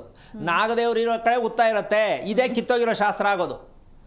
ನೀರಿನ ಅಂಶ ಎಲ್ಲಿದೆಯೋ ಅಲ್ಲಿ ಉತ್ತ ಮೇಲಕ್ಕೆ ಬರುತ್ತೆ, ಮಣ್ಣಿನ ಅಂಶ ಮೇಲಕ್ಕೆ ಬರುತ್ತೆ. ನೀರಿನ ಅಂಶ ಎಲ್ಲಿದೆಯೋ ಅಲ್ಲಿ ಉತ್ತ ಹೇಳುತ್ತೆ. ಅದಕ್ಕೆ ಬಂದು ಸರ್ಪ ಸೇರುತ್ತೆ ಅಂತ ಹೇಳಿದೀವಿ ಅಷ್ಟೇ, ಎಲ್ಲ ಉತ್ತದಲ್ಲಿ ಇರಲ್ಲ, ಹೌದಲ್ಲಮ್ಮ? ಯಾಕೆ ಅಂದರೆ ತನಿ ಹರಿಯುವಾಗ ಅದಕ್ಕೂ ಹಾಲು, ತುಪ್ಪ, ಅರಿಶಿನ, ಕುಂಕುಮ ಎಲ್ಲ ಊದಿ ಪೂರ್ತಿ ಮಟ್ಟ ಮಾಡ್ಬಿಡ್ತೀವಿ. ಬೆಳೆಯೋಕ್ಕೂ ಬಿಡಲ್ಲ, ಅಲ್ಲೂ ಬಿಡ್ತಾರಲ್ಲ ನಾವು, ಅದನ್ನು ಮಾಡ್ತಾ ಇದ್ದೀವಿ. ಈಗ ತಿಳ್ಕೊಬೇಕು, ಈಗ ಇಲ್ಲಿ ಮನೆ ಕಟ್ಟಬೇಕು, ಸೈಟು. ಈಗ ಎಲ್ಲ ಕಡೆ ನೀರಿನ ಅಂಶ ಎಲ್ಲೆಲ್ಲಿದೆ ಅಲ್ಲಿ ಬುಗ್ಗೆ ಎದ್ದಿದೆ. ಹೌದು. ಈಗ ಯಾವ ದಿಕ್ಕಿಗೂ ಅಂತ ನಿಖರವಾಗಿ ಅಲ್ಲ ಅಲ್ಲಿ. ಈಗ ಅದನ್ನ ಕ್ಲೀನ್ ಮಾಡಿಬಿಟ್ಟು JCB ತಂದು ಎಲ್ಲ ಕ್ಲೀನ್ ಮಾಡಿ ಸೈಟ್ ಮಾಡಿ ನಾರ್ತ್ ಈಸ್ಟ್ ಕಾರ್ನರ್ ಸ್ವಾಮಿ ಪ್ಯೂರ್ಲಿ 99% ವಾಸ್ತು ಅಂತ ಹೇಳುವಂಥ ಅಜ್ಞಾನಿಗಳಿಗೆ ಇದನ್ನೇ ಕಿತ್ತೋಗಿರೋ ವಾಸ್ತು ಅಂತ ಹೇಳೋದು. ಈಗ ಆ ಮೇಲ್ಗಡೆ ಇರ್ತಕ್ಕಂಥ ಗ್ರಹಗಳನ್ನು ತೋರಿಸಿರೋದು ಏನಕ್ಕೆ ಅಂದರೆ ಭೂಮಿಯಲ್ಲಿ ಇರುವ ಗ್ರಹಗಳನ್ನು ಗುರುತಿಸದೇ ಇರುವ ಕಾರಣ, ಭೂಮಿಯಲ್ಲಿ ಇರುವ ಗ್ರಹಗಳನ್ನು ಗುರುತಿಸದೆ ಆಕಾಶದಲ್ಲಿರುವ ಗ್ರಹಗಳನ್ನು ಹಿಡಿದು ಹೇಳುತ್ತಿರುವ ಜ್ಯೋತಿಷಿಗಳಿಗೆ ಇದಕ್ಕೆ ಕಿತ್ತೋಗಿರೋ ಶಾಸ್ತ್ರ ಅಂತ ಹೇಳೋದು. ಅಂದರೆ ನಾವು ಎಷ್ಟು ದೂರ ಇದ್ದೀವಿ, ಇನ್ನೂ ಹತ್ರಕ್ಕೆ ಬಂದೇ ಇಲ್ಲ. ಇದನ್ನು ನಾವು ಹೊಂದಾಣಿಕೆ ಮಾಡ್ತಕ್ಕಂಥದ್ದು ಅನ್ನೋದಕ್ಕಿಂತ ಹೆಚ್ಚಾಗಿ ನಮ್ಮ ಭೂಮಿಯಲ್ಲಿ ಎಲ್ಲವೂ ಇದೆ. ನಾವು ವಾಸ ಮಾಡುತ್ತಿರುವುದು ಭೂಮಿಯಲ್ಲೇನೆ, ಹೌದಲ್ಲ? ಈಗ ಯಾವುದನ್ನು ಗುರುತಿಸ್ಬೇಕು? ನಾವು ಭೂಮಿಯನ್ನು ಗುರುತಿಸ್ಬೇಕು. ನಾವು ಗುರುತಿಸ್ತಾ ಇರೋದು ಯಾವುದು? ಆಕಾಶದಲ್ಲಿರುವ ನಕ್ಷತ್ರಗಳನ್ನು, ಆಕಾಶದಲ್ಲಿರುವ ಸೂರ್ಯಚಂದ್ರಗಳನ್ನು. ಅದೆಲ್ಲವೂ ಕೂಡ ನಮ್ಮ ಭೂಮಿಯಲ್ಲಿ ನಾವು ಸೃಷ್ಟಿ ಮಾಡ್ಕೋಬೇಕು. ಪ್ರಕೃತಿ ದತ್ತವಾಗದು ಸಿಗಬೇಕು, ಇಲ್ಲ ನಾವು ಸೃಷ್ಟಿ ಮಾಡ್ಕೋಬೇಕು. ಈ ಸೃಷ್ಟಿ ಮಾಡ್ಕೊಂಡಿದ್ದೇನು ಅಂದರೆ ದುರ್ಬಲತೆ, ಬದುಕಬೇಕಲ್ಲ ಅನ್ನೋ ಕಷ್ಟಕ್ಕೆ ಅದೊಂದು ಸೈಟು ಒಂದು ತಗೊಂಡು ಪೂರ್ವಕ್ಕೆ ರಸ್ತೆ ಇದ್ರೆ ಒಳ್ಳೇದಂತೆ ಅಂತ ಬದುಕಿ ಅಷ್ಟೇ. ಆದರೆ ಈಗ ಆ ರೀತಿಯಾಗಿ ಇರುವಂತಹ ಆ ಬುಗ್ಗೆ ಇರತಕ್ಕಂಥ ಜಾಗದಲ್ಲಿ ಪಕ್ಕದ ಮನೆ ಬಂದು ಅಲ್ಲಿ ಒಂದು ಕಡೆ ಸೇರ್ಕೊಂಡಿರುತ್ತೆ, ಇನ್ನೊಂದು ಜಂಟಿ ಮನೆ ಆಗಿರುತ್ತಲ್ಮ, ಅದಕ್ಕೊಂದು ಮನೆಗೆ ಸೇರ್ಕೊಂಡಿರುತ್ತೆ. ಇನ್ನೊಂದು ನಮ್ಮ ಇಷ್ಟು ನಿವೇಶನದಲ್ಲಿ 3ರಿಂದ 4 ಕಡೆ ನೀರಿರುತ್ತೆ, ನೀರಿನ ಭಾಗ 3ರಿಂದ 4 ಕಡೆ. ಅದು ಈಶಾನ್ಯನೇ ಆಗಿರಬೇಕು ಅಂತಿಲ್ಲ, ಅಗ್ನಿ ಮೂಲೆಯಲ್ಲಿ ಬರ್ಬೋದು, ನೈಋತ್ಯ ಮೂಲೆಯಲ್ಲಿ ಬರ್ಬೋದು. ಎಷ್ಟೋ ಸೈಟ್ಗಳು ತೆಗೆದಿದ್ದಾರೆ. ನೀರು ಎಲ್ಲಿದೆ ಅಲ್ಲೇ ತಾನೇ ತೆಗಿಬೇಕು. ಇಲ್ಲ ನಮ್ಗೆ ಈಶಾನ್ಯಕ್ಕೆ ಬೇಕು ಅಲ್ಲಿಂದ ಹೆಂಗೆ ಬಂದ್ಬಿಡುತ್ತೆ ಅಲ್ವಾ? ಇಲ್ಲ ರೀ ಅದು 1/2 ಇಂಚಸ್ ಬರುತ್ತೆ, ಇಲ್ಲಿ ತೆಗೆದ್ರೆ 1.5 ಇಂಚ್ ಬರುತ್ತೆ. ಈಗ ಮನುಷ್ಯ ಯಾವ್ದು ಕೇಳ್ತಾನೆ? 1.5 ಇಂಚ್ ಇರೋದನ್ನೇ ಕೇಳ್ತಾನೆ. ಈಗ ಶಾಸ್ತ್ರಾಧಾರಿತವಾಗಿ ವಾಸ್ತು ಅಂತಕ್ಕಂಥ ಹೇಳ್ತಕ್ಕಂಥ ಮಹನೀಯರಿಗೆ ಪ್ರಶ್ನೆ, ನೈಋತ್ಯದಲ್ಲಿ ಇದ್ದಾಗ ಏನು ಮಾಡೋದು? ಅಲ್ಲಿ ಸಂಪಡ್ಕೊಂಡ್ಬಿಡ್ರಿ ಸರಿ ಹೋಗುತ್ತೆ. ಅದು ನೀವು ಕ್ರಿಯೇಟಿವ್ ಮಾಡಿದ್ದು, ಸಂಪಡ್ಕೊಂಡ್ರಿ ಸರಿ ಹೋಗುತ್ತೆ ಅಂತ ಹೇಳೋದು. ಹಿಂಗೆ ನಾವು ಮನೆ ಕಟ್ತಾ ಇರೋದು. ಈಗ ನೈಋತ್ಯ ಮೂಲೆಯಲ್ಲಿ ಮಾಸ್ಟರ್ ಬೆಡ್ರೂಮ್ ಇರಬೇಕು ಅಂತ ನಾವು ಅದನ್ನು ನಿರ್ಮಾಣ ಮಾಡ್ಕೋತೀವಿ. ಅಲ್ಲಿ ನೀರಿನ ಬುಗ್ಗೆ ಇದೆ ಅಂತ ನಮಗೆ ಮೊದಲು ಗೊತ್ತಿತ್ತು ಅಥವಾ ಗೊತ್ತಿಲ್ಲ, ಹೌದಲ್ಲ? ಈಗ ಆ ಮಾಸ್ಟರ್ ಬೆಡ್ರೂಮಲ್ಲಿ ಯಾಕೆ ಮಲ್ಕೋಬೇಕು ಅಂದರೆ ಉಷ್ಣ ತಾಪಮಾನ ಒಂದು ಹಂತಕ್ಕಿರುತ್ತೆ, ಅಲ್ಲಿ ಗಂಡ ಹೆಂಡತಿ ಮಲಗೋದು ಒಳ್ಳೆಯದು ಅಂತ ಅನ್ಕೊಂಡಿದ್ದಾರೆ. ಈಗ ಅಲ್ಲಿ ನೀರಿನ ಅಂಶ ಇದೆ, ಅದು ಮರ್ತ್ಬಿಟ್ರು. ನೀರಿನ ಅಂಶ ಇದೆ ಅಂತ ಮರ್ತ್ಬಿಟ್ರು. ಗ್ರಾನೈಟ್ ಹಾಕ್ಬಿಟ್ಟು ಬೆಡ್ರೂಮ್ ಮಾಡಿಬಿಟ್ಟು ಮಲ್ಕೊಂಬಿಟ್ರು. ಬೆಳಿಗ್ಗೆ ಅದೇನ ಗಂಡನ ಕತ್ತಿಡ್ಕೊಂಡಿರುತ್ತಲ್ಲ, ಹೆಂಡತಿ ಕತ್ತಿಡ್ಕೊಂಡಿರ್ತದೆ. ಹೌದಾ? ಈಗ ಇವರನ್ನ ಯಾವ ಶಾಸ್ತ್ರಗಾರರು ಸರಿ ಮಾಡ್ತಾರೆ? ಮಲಗೋ ರೂಮ್ ಕೆಳಗಡೆ ಉತ್ತ ಇತ್ತು, ಉತ್ತದ ಕೆಳಗಡೆ ನೀರಿತ್ತು ಅಂತಕ್ಕಂಥ ಭ್ರಮೆ ಮರ್ತೋಯ್ತು ನಮಗೆ. ಅಂದರೆ ಈಗ ಯೋಚನೆ ಮಾಡಬೇಕು, ನಾವು ಕೇಳ್ತಾ ಇರೋದು, ಹೇಳ್ತಾ ಇರ್ತಕ್ಕಂತಹ ಜ್ಞಾನತ್ವ ಇಲ್ಲದೇ ಇರತಕ್ಕಂಥ ಶಾಸ್ತ್ರಗಳನ್ನು ಅಳವಡಿಸ್ಕೊಂಡು ನಮ್ಮ ದೇಹದಲ್ಲಿ ಇರ್ತಕ್ಕಂಥ ಹೃದಯವನ್ನು ದುರ್ಬಲವನ್ನು ಮಾಡಿಕೊಂಡು ಬದುಕ್ತಾ ಇರತಕ್ಕಂತಹ ಲೆಕ್ಕಾಚಾರದಲ್ಲಿ ಈಗ ವಾಸ್ತು ಕಿತ್ತೋಗಿರೋದಕ್ಕೆ ಏನು ಅಂತ ಉತ್ತರ ಹೇಳಾಯಿತು. ಈಗ ಜ್ಯೋತಿಷ್ಯ ಅಂತಕ್ಕಂತಹ ಜ್ಯೋತಿಷಿಗಳು ಅಂತಕ್ಕಂಥ ವಿಷಯಕ್ಕೆ ಬರೋಣ. ಜ್ಯೋತಿಷ್ಯ ಅಲ್ಲಿ ಹೇಳೋಣ, ಯಾಕೆಂದರೆ ಅದನ್ನು ಕೆಣ್ಕಂಗಿಲ್ಲ ನಾವು. ಯಾಕೆಂದರೆ ಅಮೂಲ್ಯವಾದ ಒಂದು ಪವಿತ್ರವಾದ ಗ್ರಂಥ ಅದು. ಅಂದರೆ ಜ್ಞಾನಿಗಳಿಗೆ ಮಾತ್ರ ಅದು ಅರ್ಥ ಆಗೋದು. ಜ್ಞಾನಿಗಳಿಗೆ ಸದ್ಯಕ್ಕೆ ಜ್ಞಾನಿಗಳಿದಾರ ಅನ್ನೋ ಡೌಟ್ ಇದೆ ಅಂತ ಮಾತಾಡ್ತಾ ಇದ್ದೀನಿ. ಯಾಕೆ ಅಂತಂದರೆ ಈಗ ಈ ಶಾಸ್ತ್ರ ಹೇಳ್ತಕ್ಕಂಥ ವಿಚಾರದಲ್ಲಿ ನಿಜವಾಗಿಯೂ ಜ್ಯೋತಿಷಿಗಳಾಗಿದ್ದರೆ, ಜ್ಯೋತಿಷ್ಯದ ಸತ್ಯ ಅವರಿಗೆ ಅರಿವಿದ್ದರೆ, ಅವರು ಜ್ಞಾನಿಗಳಾಗಿದ್ದರೆ ಏನು ಹೇಳಬೇಕು ಅಂದರೆ ನಕ್ಷತ್ರ, ಗ್ರಹಗಳು, ದಶಾಭುಕ್ತಿ, ಗುರುಬಲ, ಶುಕ್ರದಶೆ, ರಾಹುದೋಷ, ಇದೆಲ್ಲ ವಿಚಾರಗಳಿದೆಯಲ್ಲ, ಅಸೆಂಬಲ್. ಹೋಟೆಲ್ಗೆ ಹೋದ್ರೆ ಏನೇನಿದೆಯಪ್ಪ ಅಂದರೆ ಅವನು ದೋಸೆ, ಇಡ್ಲಿ, ಸಾಂಬಾರ್ ಎಲ್ಲ ಹೇಳ್ತಾನಲ್ಲ, ಹಾಗೆ ಇವ್ರ ಹತ್ರ ಒಂದು ಅಸೆಂಬಲ್ ಇದೆ. ಇದು ಚೆನ್ನಾಗಿಲ್ಲ, ಇದು ಚೆನ್ನಾಗಿಲ್ಲ, ಇದು ಚೆನ್ನಾಗಿರೋ ಹಿಂಗಿರುತ್ತೆ ಅಂತ. ಈ ಅಸೆಂಬಲ್ಗಳಿಗೆ ಇರ್ತಕ್ಕಂಥದ್ದಕ್ಕೆಲ್ಲ ಸೇರಿ ಒಂದೇ ಮಾತನ್ನು ಹೇಳಬೇಕಾಗಿರ್ತಿತ್ತು ಅನ್ನೋತಕ್ಕಂಥ ವಿಚಾರ ಏನಪ್ಪ ಅಂದರೆ, ಜ್ಞಾನ ಅಂತಕ್ಕಂಥದ್ದು ಎಲ್ಲಿಂದ ಉತ್ಪತ್ತಿ ಆಗಬೇಕು, ಭಗವಂತ ಎಲ್ಲಿದ್ದಾನೆ ಅಂತಕ್ಕಂಥದ್ದಕ್ಕೆ ಒಂದೇ ಉತ್ತರ, ನಮ್ಮ ಹೃದಯದಲ್ಲಿ ಭಗವಂತನಿದ್ದಾನೆ, ಒಪ್ಕೊಂಡಿದ್ದೀವಿ. ನಮ್ಮ ಹೃದಯದಲ್ಲಿ ಆತ್ಮ ಇದೆ, ಒಪ್ಕೊಂಡಿದ್ದೀವಿ. ಈಗ ಮೂಲ ಗರ್ಭಗುಡಿ ದೇವಾಲಯ ನಮ್ಮ ಹೃದಯ ಅಂತ ಒಪ್ಕೊಂಡಿದ್ದೀವಿ. ಹಾಗಿದ್ದ ಮೇಲೆ ಶಾಸ್ತ್ರ ಹೇಳ್ತಕ್ಕಂಥವರಿಗೆ ನನ್ನದು ಒಂದು ಪ್ರಶ್ನೆ, ಏನು? ನೀವು ಇದ್ರ ಬಗ್ಗೆ ಮಾಹಿತಿಯನ್ನು ಏನಾದ್ರು ಕೊಡ್ಲಿಕ್ಕಾಗತ್ತಾ? ಹೃದಯದ ಬಗ್ಗೆ ನೀವು ಹೇಳಲಿಕ್ಕಾಗಿದೆಯಾ? ಹೇಳ್ತಾ ಇದ್ರೆ ನಮ್ಮ ಇಲ್ಲ. ಜ್ಯೋತಿಷಿಗಳು ಹೇಳಬೇಕಾದ ನಿಜವಾದದ್ದು ಹೃದಯದಲ್ಲಿ ಸುಂದರವಾಗಿರುವಂಥ ಹೃದಯ ಬೇಕು ಅಂತ ಇವತ್ತು ಕಾರ್ಯಕ್ರಮದ ಉದ್ದೇಶ. ಸುಂದರವಾದ ಹೃದಯ ಇರಬೇಕು ಅಂದರೆ ಹೃದಯ ತುಂಬ ಶಕ್ತಿಶಾಲಿಯಾಗಿ ಇರಬೇಕಾದಂತಹ ನಮ್ಮ ಕರ್ತವ್ಯವಾಗಿ ಇಟ್ಕೋಬೇಕು. ಅದಕ್ಕೇನು ಹೇಳಬೇಕು ಜ್ಯೋತಿಷಿಗಳಾದವರು? ಹೃದಯದಲ್ಲಿರ್ತಕ್ಕಂತಹ ಉಸಿರಾಟದ ಪ್ರಕ್ರಿಯೆ ಅದನ್ನು ಗುರುತಿಸ್ತಕ್ಕಂಥದ್ದನ್ನು, ಹೃದಯದಲ್ಲಿ ಭಗವಂತನನ್ನು ಕೂರಿಸ್ತಕ್ಕಂಥ ಅಭ್ಯಾಸವನ್ನು ಮಾಡಿಕೋಬೇಕು ಅಂತ ಹೇಳುವಂಥ ಸಂದೇಶ ಆಗಿರಬೇಕದು. ನಿಮ್ಮ ಹೃದಯದಲ್ಲಿ ಭಗವಂತನನ್ನು ಕೂರಿಸ್ಕೊಳ್ತಕ್ಕಂತಹ, ಸ್ಥಾಪನೆ ಮಾಡ್ಕೊಳ್ತಕ್ಕಂಥ ಸತ್ಯವನ್ನು ತಿಳ್ಕೊಳ್ಳಿ ಅಂತ ಜ್ಯೋತಿಷಿಯಾದವನು ಹೇಳಬೇಕು. ಅದೇ ರೀತಿ ತಂದೆ ತಾಯಿಗಳು ಕೂಡ ಮಕ್ಕಳಿಗೆ ಬೋಧನೆ ಮಾಡುವ ತಂದೆ ತಾಯಿಗಳು ಮಾಡುತ್ತಿರುವ ಅಪರಾಧ ಆದರೂ ಏನು ಅಂದರೆ, ನೀನು ಓದಿಂಗಾಗು ಅನ್ನೋ ಬದಲು ನಿನ್ನ ಹೃದಯವನ್ನು ಶುಚಿಯಾಗಿ ಇಟ್ಕೋಬೇಕು ಅಂತಕ್ಕಂಥದ್ದು, ಅದರಲ್ಲಿ ಭಗವಂತ ಇದ್ದಾನೆ ಅದನ್ನು ನೀನು ನಂಬ್ಕೋಬೇಕು ಅಂತಕ್ಕಂಥದ್ದನ್ನು ಮಾರ್ಗದರ್ಶನ ಕೊಡಬೇಕಾದಂಥ ಪೋಷಕರು ಫೇಲ್. ಹೌದಾ? ನೀನು ಅದಾಗು, ನೀನು ಇದಾಗು, ಡಾಕ್ಟ್ರ್ ಆಗು, ಇಂಜಿನಿಯರ್ ಆಗು, IPS ಆಗು ಕತೆ ಹೇಳ್ತೀರಾ. ಆ ಮಗು ಭವಿಷ್ಯ ಹಾಳು ಮಾಡಿ ಇಟ್ಬಿಟ್ರಿ ನೀವೇ, ಬೇರೆಯವರಲ್ಲ. ನೀವು ಹಾಳು ಮಾಡಿ ಮತ್ತೆ ಜ್ಯೋತಿಷ್ಯ ಹತ್ರ ಹೋಗ್ತೀವಿ, ಅವನು ಇನ್ನರ್ಧ ಹಾಳು ಮಾಡ್ತಾನೆ.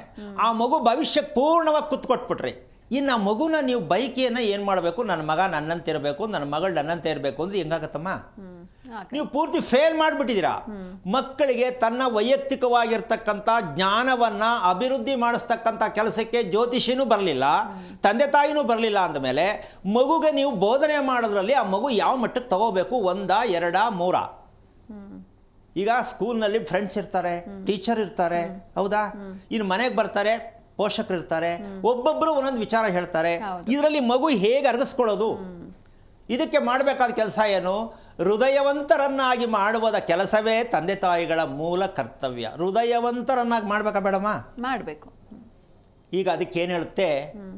ನಮ್ಮ ಬೇಡದೇ ಇರತಕ್ಕಂಥ ಯೋಚನೆಗಳನ್ನು ಮೊದಲು ಸ್ಟಾಪ್ ಮಾಡಬೇಕು. ಆ ಮಗು ಕಲ್ತ್ಕೋಬೇಕು. ಬೇಡದೇ ಇರೋ ಯೋಚನೆ ನಮ್ಮ ಹೃದಯದ, ನಮ್ಮ ಮೆದುಳಲ್ಲಿ ಬರ್ತಾ ಇದನ್ನು ಸ್ಟಾಪ್ ಮಾಡಬೇಕು ಅಂತ ಮಗು ಕಲ್ತ್ಕೋಬೇಕು. ಅದನ್ನು ಸ್ಟಾಪ್ ಮಾಡಿದ್ಮೇಲೆ ಏನು ಮುಂದುವರಿಬೇಕು ಅಂದರೆ ಹೃದಯವನ್ನು ಗುರುತಿಸುವುದನ್ನು ಹೇಳಿಕೊಡಬೇಕು. ಇದು 2 ತಂತ್ರಗಾರಿಕೆಯನ್ನು ಮಕ್ಕಳಿಗೆ ತಂದೆ ತಾಯಿಗಳು ಹೇಳಬೇಕು. ಏನು ಹೇಳ್ತೀಯಮ್ಮ? ಹೃದಯವನ್ನು ಗುರುತಿಸ್ಕೊ, ಜ್ಞಾನಾರ್ಜನೆ ಬರುತ್ತೆ. ಬೇಡದೇ ಇರೋ ಯೋಚನೆಗಳನ್ನು ಕಟ್ ಮಾಡು, ಸ್ಟಾಪ್ ಮಾಡು. ಇದು ಪ್ರತಿಯೊಬ್ಬರು ಕಲಿಬೇಕಾಗಿರ್ತಕ್ಕಂಥ ಜ್ಞಾನಶಾಸ್ತ್ರ. ಒಪ್ಕೋಬೋದಲ್ಲ? ಈಗ ಇದನ್ನು ಬಿಟ್ಟು ಮಿಕ್ಕದ್ದನ್ನೆಲ್ಲ ಮಾಡಿದ್ದೀವಿ, ಹೇಳ್ತಾ ಇದ್ದೀವಿ, ಕೇಳ್ತಾ ಇದ್ದೀವಿ. ಈಗ ಕಿತ್ತೋಗಿರೋದು ಅಂತ ಹೇಳ್ಬೇಕಾ ಬೇಡವಾ ನೀವೇ ಡಿಸೈಡ್ ಮಾಡಿ. ಯಾವುದೇ ಶಾಸ್ತ್ರಗಳನ್ನು ಹೇಳುತ್ತಿರುವವರಿಗೆ ಕಿತ್ತೋಗಿರೋದು ಅಂತ ನೀವು ಹೇಳಬೇಕು ಅವ್ರಿಗೆ. ಯಾವುದ್ರಿ ನಿಮ್ಮದು ಕಿತ್ತೋಗಿರೋ ಕತೆ ಹೇಳ್ರಿ, ಇದರ ಅರ್ಥ ಹೇಳ್ರಿ ಅಂತ ಕೇಳಬೇಕು. ಆಗ ಅವರು ವಿಮರ್ಶೆ ಮಾಡಿ ಹೇಳಬೇಕು. ಏನು ಅಂದರೆ, ಗ್ರಹಗಳನ್ನು ಹೇಳ್ತಾ ಇದ್ದೀರಾ, ನಕ್ಷತ್ರಗಳನ್ನು ಹೇಳ್ತಾ ಇದ್ದೀರಾ, ಎಲ್ಲವನ್ನೂ ಗುರುತಿಸ್ತಾ ಇದ್ದೀರಾ, ದಶಾಭುಕ್ತಿಗಳನ್ನ ಇಡ್ತಾ ಇದ್ದೀರಾ, ಎಲ್ಲವನ್ನೂ ಹೇಳಿದ್ದೀರಾ. ಹೇಳಿದ್ದೆಲ್ಲ ಯಾವ ಸಕ್ಸಸ್ ಆಗಿದೆ ಅನ್ನೋದು ಯಾವುದಾದ್ರು ಇದೆಯಾ ನಿಮ್ಮ ಹತ್ರ? ಹೋಗಲಿ, ನಿಮ್ಮ ಬದುಕಿನ ಮೌಲ್ಯದಲ್ಲಿ ಯಾವ್ದಾದ್ರು ತೋರ್ಸೋಕ್ಕಾಗತ್ತಾ ಅಂತ ಕೇಳಿದಾಗ ಆ ಕಿತ್ತೋಗಿರೋರು ಸೈಡ್ಗೆ ಹೋಗ್ತಾರೆ. ನೀನು ಹೇಳುತ್ತಿರುವ ಕತೆಗಳು ನಿನ್ನ ಜೀವನದಲ್ಲಿ, ನಿನ್ನ ದೇಹದಲ್ಲಿ ಇದೆಯಾ? ಅದು ತೋರಿಸಿ, ಆಮೇಲೆ ಡಿಸೈಡ್ ಮಾಡೋಣ. ಒಂದು ಒಳ್ಳೆ ಪವಿತ್ರವಾದ ಮನೆ ಕಟ್ಸೋಕ್ಕಾಗಿದೆಯಾ? ಒಂದು ಹೆಣ್ಣು ಗಂಡು ಸರಿಯಾದ ರೀತಿ ಮದುವೆ ಮಾಡ್ಸೋಕ್ಕಾಗಿದೆಯಾ? ಒಂದು ಆರೋಗ್ಯವಾಗಿರ್ತಕ್ಕಂಥ ಮಗುವನ್ನು ನೀನು ಕುಂಡಲಿಯನ್ನು ಬರೆದಿದ್ದೀಯಾ? ಯಾವುದಾದ್ರು ಒಂದನ್ನು ಕೇಳಿ ನೀವು. ಸಾಧ್ಯ ಆಗಿದೆಯಾ? ಇಲ್ಲ. ಮತ್ತು ಅದನ್ನು ನಂಬ್ಕೊಂಡು ಹೋಗೋರು ನಾವೇನಾಗಬೇಕು? ಇದಕ್ಕೆ ಅಜ್ಞಾನತ್ವ ಅಂತಕ್ಕಂಥದ್ದು. ಹೇಳುವವರು ಕೇಳುವವರು ಇಬ್ಬರೂ ನಾವು ಅಜ್ಞಾನತ್ವದಲ್ಲೇ ಇದ್ದಾಗ ದೇವರನ್ನು ಯಾವ ಮಟ್ಟಕ್ಕೆ ನಾವು ತಗೊಂಡೋಗಿ ದೂಷಿಸ್ತಾ ಇದ್ದೀವಿ, ಪ್ರತಿಯೊಬ್ಬರು ಯೋಚನೆ ಮಾಡಬೇಕಾದ ವಿಚಾರ. ಹೌದಾ ಅಲ್ಲಮ್ಮ? ಹೌದು, ಖಂಡಿತ ಅಲ್ವಲ್ಲ? ಹೀಗೆ ಈ ರೀತಿಯಾಗಿರ್ತಕ್ಕಂತಹ ಒಂದು ವಿಚಾರಕ್ಕೆ ಬಂದಾಗ ನಾವು ಸುಂದರವಾದ ಹೃದಯವನ್ನು ನಾವು ಸ್ಥಾಪನೆ ಮಾಡಿಕೊಳ್ಳೇಬೇಕು. ಅದು ಓದಿರಿ, ಓದದೇ ಇರಿ. ಓದದೇ ಇರೋರು ಕೋಟಿಪತಿಗಳಾಗಿಲ್ವೇನಮ್ಮ? ಹೌದು. ನಾವು ಎಜುಕೇಷನಿಂದ ಬದುಕೋಕೆ ಆಗಲ್ಲ ಅನ್ನೋ ಮಟ್ಟಕ್ಕೆ ಹೋಗಿದ್ದೀರಿ. ಅವರೇ ದೌರ್ಬಲ್ಯವಾಗಿರ್ತಕ್ಕಂಥ ಹೃದಯ ದೌರ್ಬಲ್ಯ, ಮನಸ್ಸಿನ ದೌರ್ಬಲ್ಯ ಇಂತಕ್ಕಂಥವ್ರು ಅಪ್ಪ ಆಸ್ತಿ ಮಾಡಿಕೊಡ್ಬೇಕು, ನಾನು ಬದುಕ್ತೀನಿ, ನನಗೆ ಗೌರ್ಮೆಂಟ್ ಕೆಲಸನೇ ಕೊಡಬೇಕು, ನಾನು ಬದುಕ್ತೀನಿ, ನಾನು ಇಷ್ಟಪಟ್ಟು ಹುಡುಗಿ ಜೊತೆಲೇ ಮದುವೆ ಮಾಡ್ಕೋಬೇಕು, ನಾನು ಚೆನ್ನಾಗಿರ್ತೀನಿ. ಸೊ ಇದೆಲ್ಲವೂ ಕೂಡ ನಮ್ಮ ಆಸೆ ಅಂತಕ್ಕಂಥದ್ದು ಹೃದಯದ ದೌರ್ಬಲ್ಯವನ್ನು ನಾವು ಮಾಡ್ಕೊಂಡಿದ್ದೀವಿ. ಹೃದಯ ದೌರ್ಬಲ್ಯ ಆಗಿಲ್ಲ, ಆದರೆ ಕೆಲಸ ಅದು ಮಾಡ್ಕೋತಾ ಇದೆ. ಬಟ್ ನಾವು ಅದಕ್ಕೆ ಸಪೋರ್ಟ್ ಕೊಡಬೇಕು ಅಂತಕ್ಕಂಥದ್ದೇ ಜ್ಞಾನ. ಈ ಜ್ಞಾನ ಅಂತಕ್ಕಂಥದ್ದು ಯಾಕೆ ನಮ್ಮಲ್ಲಿ ಬರ್ತಾ ಇಲ್ಲ? ಬರಬೇಕಲ್ವ? ಹಾಗಾದರೆ ಈಗ ಇದನ್ನು ಯಾರ ಹತ್ರ ಕೇಳೋದು, ಎಲ್ಲಿ ಓದೋದು ಅನ್ನೋದು ಪ್ರಶ್ನೆ ಬಂದು ನಿಂತ್ಕೊಳುತ್ತೆ. ಹೌದಲ್ಲಮ್ಮ? ಯಾರ ಹತ್ರಪ್ಪ ಕೇಳೋದು ಇದನ್ನ? ಈಗ ಆಯ್ತು, ಅವ್ರು ಹೇಳ್ತಾರೋ ಸರಿ ಇಲ್ಲ. ಈಗ ನೀವು ಜ್ಞಾನವಂತರಾಗಿ ಅಂತ ಹೇಳ್ತಿದ್ದೀರಾ, ನಮಗೂ ಆಸೆ. ಎಲ್ಲಿ ಸ್ವಾಮಿ ಯಾವ ಪುಸ್ತಕ ಇದೆ ಸ್ವಲ್ಪ ದಯವಿಟ್ಟು ಕೊಟ್ಬಿಟ್ರೆ ಓದ್ಕೋತೀವಿ. ಇಲ್ಲ ಅಂದರೆ ನೀವು ದಯವಿಟ್ಟು ಹೇಳ್ಕೊಟ್ಬಿಡಿ, ಅದನ್ನು ತಿಳ್ಕೊತೀವಿ ಅಂತಕ್ಕಂತಹ ಕಾತುರ ಪ್ರತಿಯೊಬ್ಬರಲ್ಲೂ ಇದೆ. ಅದನ್ನು ಹೇಳೋಣ. ಆದರೆ ಹಾಗಿದ್ದ ಮೇಲೆ ನಾವು ಎಲ್ಲಿ ಸೋತಿದ್ದೀವಿ ಆ ಸೋಲನ್ನು ನಾವು ಒಪ್ಪಿಕೊಂಡು ಸೋತ್ಕೊಂಡೇ ಬದುಕೋದಲ್ಲ, ಅದರಿಂದ ಹೊರಗೆ ಬರಬೇಕು ಅಲ್ಲಮ್ಮ. ಇದಕ್ಕೆ ಇಲ್ಲಿ ನಾವು ಮಾಡ್ತಾ ಇರ್ತಕ್ಕಂಥದ್ದು, ತಂದೆ ತಾಯಿಗಳು ಮಕ್ಕಳನ್ನು ಚುರುಕಾಗಿರಬೇಕು ಅಂತ ಬಯಕೆ ಪಡ್ತಾರೆ ಅಲ್ಲಮ್ಮ. ತುಂಬ ಚುರುಕಾಗಿರಬೇಕು ಸ್ವಾಮಿ, ನನ್ನ ಮಗ ಯಾಕೋ ಮಂದ ಅಂತ ಕೇಳ್ತಾರೆ. ಈ ಮಂದ ಮಗುಗೆ ಬಂದಿರತಕ್ಕಂಥದ್ದ ಅಥವಾ ತಂದೆ ತಾಯಿಯಿಂದ ಬಂದಿರತಕ್ಕಂಥದ್ದ ಅಥವಾ ಯಾವುದೋ ಜನ್ಮದ್ದು ಅಂತೀವಲ್ಲ, ಕೊನೆ ಟಾಪಿಕ್ಕು, ಅದು ಗೊತ್ತಿಲ್ಲದಿರೋ ವಿಷಯ, ಯಾವುದೋ ಜನ್ಮದ್ದು ಅಂತೇಳಿ ಕೈ ಬಿಟ್ಬಿಡೋದು. ಅವ್ರು ಯಾವ ಜನ್ಮದ್ದು ಅಂತ ಅವ್ರಿಗೂ ಗೊತ್ತಿಲ್ಲ, ಇವ್ರಿಗೂ ಗೊತ್ತಿಲ್ಲ. ನಾವು ಹೇಳ್ತೀವಿ ಯಾವುದೋ ಜನ್ಮದ್ದಲ್ಲ, ಇಲ್ಲೈತೆ ನೋಡಿ ಅಂತ ತೋರಿಸ್ಕೊಳ್ಬೋದು ಕರೆಕ್ಟ್ ರೀತಿಯಲ್ಲಿ ಹೇಳಬೇಕಾದ್ರೆ. ಅದನ್ನು ಈಗ ಹೇಳಿದ್ರೆ ನಿಮಗೆಲ್ಲ ಶಾಕ್ ಆಗ್ಬೋದು. ಏನು ಅಂತಂದರೆ, ಮಗು ಚಟುವಟಿಕೆಯಾಗಿಲ್ಲ, ಮಗು ಆರೋಗ್ಯವಾಗಿಲ್ಲ, ಮಗು ನಾವು ಅನ್ಕಂಡಂಗಿಲ್ಲ ಅಂತ ಅಪ್ಪ ಅಮ್ಮ ಯಾರು ಯೋಚನೆ ಮಾಡ್ತೀರೋ ಅವರಿಗೆ ನಿಜವಾದ ಉತ್ತರವನ್ನು ಈಗ ಹೇಳಬೇಕಾಗತ್ತೆ. ಬೇಕಾಗತ್ತಲ್ಲಮ್ಮ ಅಲ್ವಾ? ಈಗ ಇದನ್ನು ಬೇಕಾದಷ್ಟು ಸಲ ಹೇಳಿದ್ದೀನಿ, ಇದನ್ನು ಹೊಸ ವಿಚಾರ ಅಂತ ಅಲ್ಲ. ಏನಪ್ಪ ಅದು ಅಂದರೆ, ಒಂದು ಮನೆಯಲ್ಲಿ ನಾನು ಆವಾಗಲೇ ಹೇಳಿದೆ ಜಂಟಿ ಮನೆ ಅಂತ ವಿಚಾರವನ್ನು ಹೇಳಿದೆ. ಈಗ ಇಲ್ಲಿ ಒಂದು ವಿಚಾರ ಬರುತ್ತೆ, ದುರ್ಬಲ ಅಂತಕ್ಕಂಥದ್ದು ಮುಂದುವರೆದ ಭಾಗ. ನಮಗೆ ದುರ್ಬಲವಾದ ಜೀರ್ಣಾಂಗ, ಡೈಜೆಷನ್ ಅಲ್ವೇನಮ್ಮ? ಇದು ಅತಿ ಮುಖ್ಯ ತಾನೇ. ಹೃದಯಕ್ಕೆ ಇದೇ ಹತ್ತಿರವಾದ ರಿಲೇಷನ್ಶಿಪ್ ಇರೋದು. ಜೀರ್ಣಾಂಗ ಹೇಗೆ ಕೆಲಸ ಮಾಡುತ್ತೆ, ನಿಮ್ಮ ಹೃದಯ ಸುಂದರವಾಗಿರುತ್ತೆ. ಜೀರ್ಣಾಂಗ ಎಷ್ಟು ವೀಕ್ ಆಗಿರುತ್ತೆ, ಮಂದತ್ವದಲ್ಲಿರುತ್ತೆ, ನಿಮ್ಮ ಹೃದಯ ಅಷ್ಟು ಸುಂದರವನ್ನು ಕೆಟ್ಟೋಗಿರುತ್ತೆ. ಏನು ಹೇಳ್ತೀಮ್ಮ? ಈಗ ಇದು ಯಾರ ಕೈಲಿರೋದು? ನಮ್ಮ ಕೈಯಲ್ಲೇ. ಈಗ ನಾವು ಕೇಳ್ತಾ ಇರೋದು ಎಲ್ಲಿ? ಜ್ಯೋತಿಷಿಗಳ ಹತ್ರ, ವಾಸ್ತು ಅವ್ರ ಹತ್ರ, ಹೌದಲ್ಲ? ಈಗ ಇವರು ಇಬ್ಬರು ಇಲ್ವಲ್ಲ ಇದು, ಆದ್ರೆ ನಾವು ಬಿಟ್ಟಿಲ್ವಲ್ಲ, ಅವ್ರು ಹಿಡ್ಕೊಂಡೇ ಬದುಕ್ತಾ ಇದ್ದೀವಿ ನಾವು. ವೀಕ್ ಮೈಂಡ್ ಇರ್ತಕ್ಕಂಥದ್ದು ಈ ಜ್ಯೋತಿಷ್ಯ ಅಂತಕ್ಕಂಥದ್ದು. ಮತ್ತೆ ಜ್ಯೋತಿಷಿಗಳಾಗಿರ್ತಕ್ಕಂಥ ತಪ್ಪನ್ನು ನಾವು ಜ್ಯೋತಿಷ್ಯದ ಮೇಲೆ ಹಾಕ್ತಾ ಇದ್ದೀವಲ್ಲ, ಇದು ತಪ್ಪಾಗಿದೆ. ನಿಖರವಾಗಿ ಯಾವತ್ತೂ ಅಂದು ಸತ್ಯನೇ, ಇವತ್ತು ಸತ್ಯನೇ ಯಾವುದು ಜ್ಯೋತಿಷ್ಯ. ಆದರೆ ಅದನ್ನು ಒಂದೇ ರೀತಿ ಬಳಸೋಕ್ಕಾಗಲ್ಲ, ಒಂದೇ ರೀತಿ ಬಳಸೋಕ್ಕಾಗಲ್ಲ. ಜ್ಯೋತಿಷ್ಯ ಯಾವತ್ತಿಗೆ ಕುಂಠಿತವಾಯಿತು ಅಂದರೆ, ಯಾವತ್ತು ನಮ್ಮ ಮನೆಗೆ ಜಿಗ ಲೈಟ್ಗಳು ಬಂತು, ಇವತ್ತೊಂದಲ್ಲ, ರಾತ್ರಿ ಆದ್ರೆ ಏನು ಮಾಡ್ತೀವಿ ನಾವು? ಮನೆಗೆ ಲೈಟ್ ಹಾಕ್ತೀವಿ, ಹೌದಾ? ಈಗ ಇಲ್ಲಿ ನಾವು ಕೂತ್ಕೊಂಡು ಮಾತಾಡ್ತಾ ಇದ್ದೀನಿ, ಜಿಗ ಲೈಟ್ಗಳಿಂದನೇ ನಾವು ಚೆನ್ನಾಗಿ ಕಾಣಿಸ್ತಾ ಇರೋದು. ಈಗ ಜಿಗ ಆಫ್ ಮಾಡೋಕ್ಕಾಗಲ್ಲ. ಹಂಗಾದ್ರೆ ಶಕ್ತಿದಾಯಕವಾದ ಏನು ಮಾಡಬೇಕು ಅಂದರೆ, ಸೂರ್ಯನ ಬೆಳಕನ್ನು ಈಗ ಸ್ಟುಡಿಯೋದೊಳಗೆ ತರಕ್ಕಾಗತ್ತಾ? ಆಗಲ್ಲ. ಕೃತಕವಾದ ಬೆಳಕಿನಿಂದ ನಾವು ಕೂತ್ಕೊಂಡು ಮಾತಾಡ್ತಾ ಇದ್ದೀನಿ, ನೀವು ಕೇಳಿಸ್ಕೊತಾ ಇದ್ದೀರಾ. ಇದು ನಮ್ಮ ಜೀವನ ಆಗಿರ್ತಕ್ಕಂಥ ವಿಚಾರ. ಕೃತಕವಾಗಿ ಬದುಕ್ತಾ ಇದ್ದೀವಿ, ಪ್ರಕೃತಿ ದತ್ತವಾಗಿ ಬದುಕ್ತಾ ಇಲ್ಲ. ಏನಮ್ಮ? ಹೌದು. ಇದು ನಾವೇ ಹಾಕ್ಕೊಂಡಿರೋದು ಲೈಟ್, ಎಷ್ಟು ಬೇಕಾದ್ರೆ ಹಾಕೋಬೋದು, ನಮ್ಮ ಇಷ್ಟ ಇದು. ಆದರೆ ಸೂರ್ಯನ ಕಿರಣನ ಹಾಗೆ ಬಳಸೋಕ್ಕಾಗಲ್ಲ. ಅದು ಏನು ಶಕ್ತಿ ಇದೆಯೋ ಅದೇ ನಮ್ಗೆ ಕೊಡೋದು. ಇದು ಪ್ರಕೃತಿದತ್ತವಾಗಿರ್ತಕ್ಕಂಥದ್ದು. ಇದನ್ನು ಅರ್ಥ ಮಾಡ್ಕೊಳ್ಳದೆ ಇದ್ದಿರ್ತಕ್ಕಂಥದ್ದು, ಪ್ರಕೃತಿಯನ್ನು ಅರ್ಥ ಮಾಡಿ ಹೇಳ್ತಕ್ಕಂಥದ್ದು ನಿಜವಾದ ಜ್ಯೋತಿಷ್ಯ ಶಾಸ್ತ್ರ. ಪ್ರಕೃತಿಯನ್ನು ಅಳವಡಿಸ್ಕೊಂಡು ಹೇಳೋದು. ಅದನ್ನು ಬಿಟ್ಟು ಹೇಳ್ತಾ ಇರ್ತಕ್ಕಂಥದ್ದು ಈಗ ಕಿತ್ತೋಗಿರೋ ಶಾಸ್ತ್ರ ಆಗಿರುತ್ತೋ ಅಂತಕ್ಕಂಥದ್ದು ನಿಮಗೆಲ್ಲ ಅರ್ಥ ಆಗಿರಬೇಕು. ಈಗ ಇಲ್ಲಿ ಯಾಕೆ ಪಚನ, ಜೀರ್ಣಾಂಗ ಯಾಕೆ ತುಂಬ ನಿಧಾನ ಆಗಿದೆ, ಸರಿಯಾಗಿ ಟೈಮ್ ಸರಿಗೆ ಯಾಕೆ ಹೊಟ್ಟೆ ಹಸಿ ಆಗ್ತಾ ಇಲ್ಲ ನಮಗೆ ಅಂತಕ್ಕಂಥ ಪ್ರಶ್ನೆ ಕೂಡ ಬರುತ್ತೆ. ಆ ಸಂದರ್ಭದಲ್ಲಿ ಒಂದು ಮನೆಯಲ್ಲೇ 1, 2, 3, 4 ರೂಮ್ ಮಾಡಿರ್ತಾರೆ, ಹೌದಾ? ಬೆಡ್ರೂಮ್. ಅಲ್ಲಿ ಒಬ್ರಿಗೆ ನಿದ್ದೆ ಬರುತ್ತೆ, ಒಬ್ರು ನಿದ್ದೆ ಬರಲ್ಲ. ಅಂದರೆ ಒಂದೊಂದು ರೂಮ್ ಒಂದೊಂದು ರೀತಿ ಹೇಳ್ತಾ ಇದ್ದೀನಿ. ಇನ್ನೊಂದು ರೂಮಲ್ಲಿ ರಾತ್ರಿ ತಿಂದಿದ್ದು ಯಾಕೋ ಅರಗಿಲ್ಲ ಅಂತ ಈಚೆ ಬರ್ತಾನೆ ರೂಮಿಂದ ಒಬ್ಬ. ತಿಂಡಿ ಆಯ್ತಾ ಅಂತ ಇನ್ನೊಂದು ರೂಮಿಂದ ಇನ್ನೊಬ್ಬ ಬರ್ತಾನೆ, ಹೌದಾ? ಇಬ್ರು ಒಟ್ಟಿಗೆ ರಾತ್ರಿ ಊಟ ಮಾಡಿದ್ದು. ಇವನು ತಿಂಡಿ ಕೊಡುವಂತ ಹೊಟ್ಟೆ ಹಸಿತಂತೆ ಇವನು ಬಂದ. ಇವನು ನಾನು ಏನು ತಿಂದಿದ್ದು ಅರಗೆ ಇಲ್ಲ ಇವತ್ತು, ನಾನು ತಿಂಡಿ ಬೇಡ ಅಂತ ಇವನಂದ. ಮನೆ ಒಂದೇ, ಆದರೆ ಮಲಗುವ ಸ್ಥಾನಗಳು ಬೇರೆ ಬೇರೆ. ಇಲ್ಲಿ ನಾವು ಸೋಲ್ತಾ ಇರೋದು. ಸೈಟು ಅಂದರೆ ಎಲ್ಲ ಕಡೆ ಎಲ್ಲ ಒಂದೇ ಥರ ಇರುತ್ತೆ ಅಂತ ನಾವು ತಿಳ್ಕೊಂಡಿರೋದು ತಪ್ಪಾಗಿದೆ. ಅದಕ್ಕೋಸ್ಕರವಾಗಿ ದೇಹದಲ್ಲಿ ಇರ್ತಕ್ಕಂತಹ ಪ್ರತಿ ಭಾಗಗಳು 27 ನಕ್ಷತ್ರದಲ್ಲಿ ಪೂರ್ಣವಾಗಿ ದೇಹ ರಚನೆ ಆಗಿದೆ. 27 ನಕ್ಷತ್ರ ಪ್ರತಿ ದೇಹದಲ್ಲಿ ಇರ್ತಕ್ಕಂಥದ್ದು.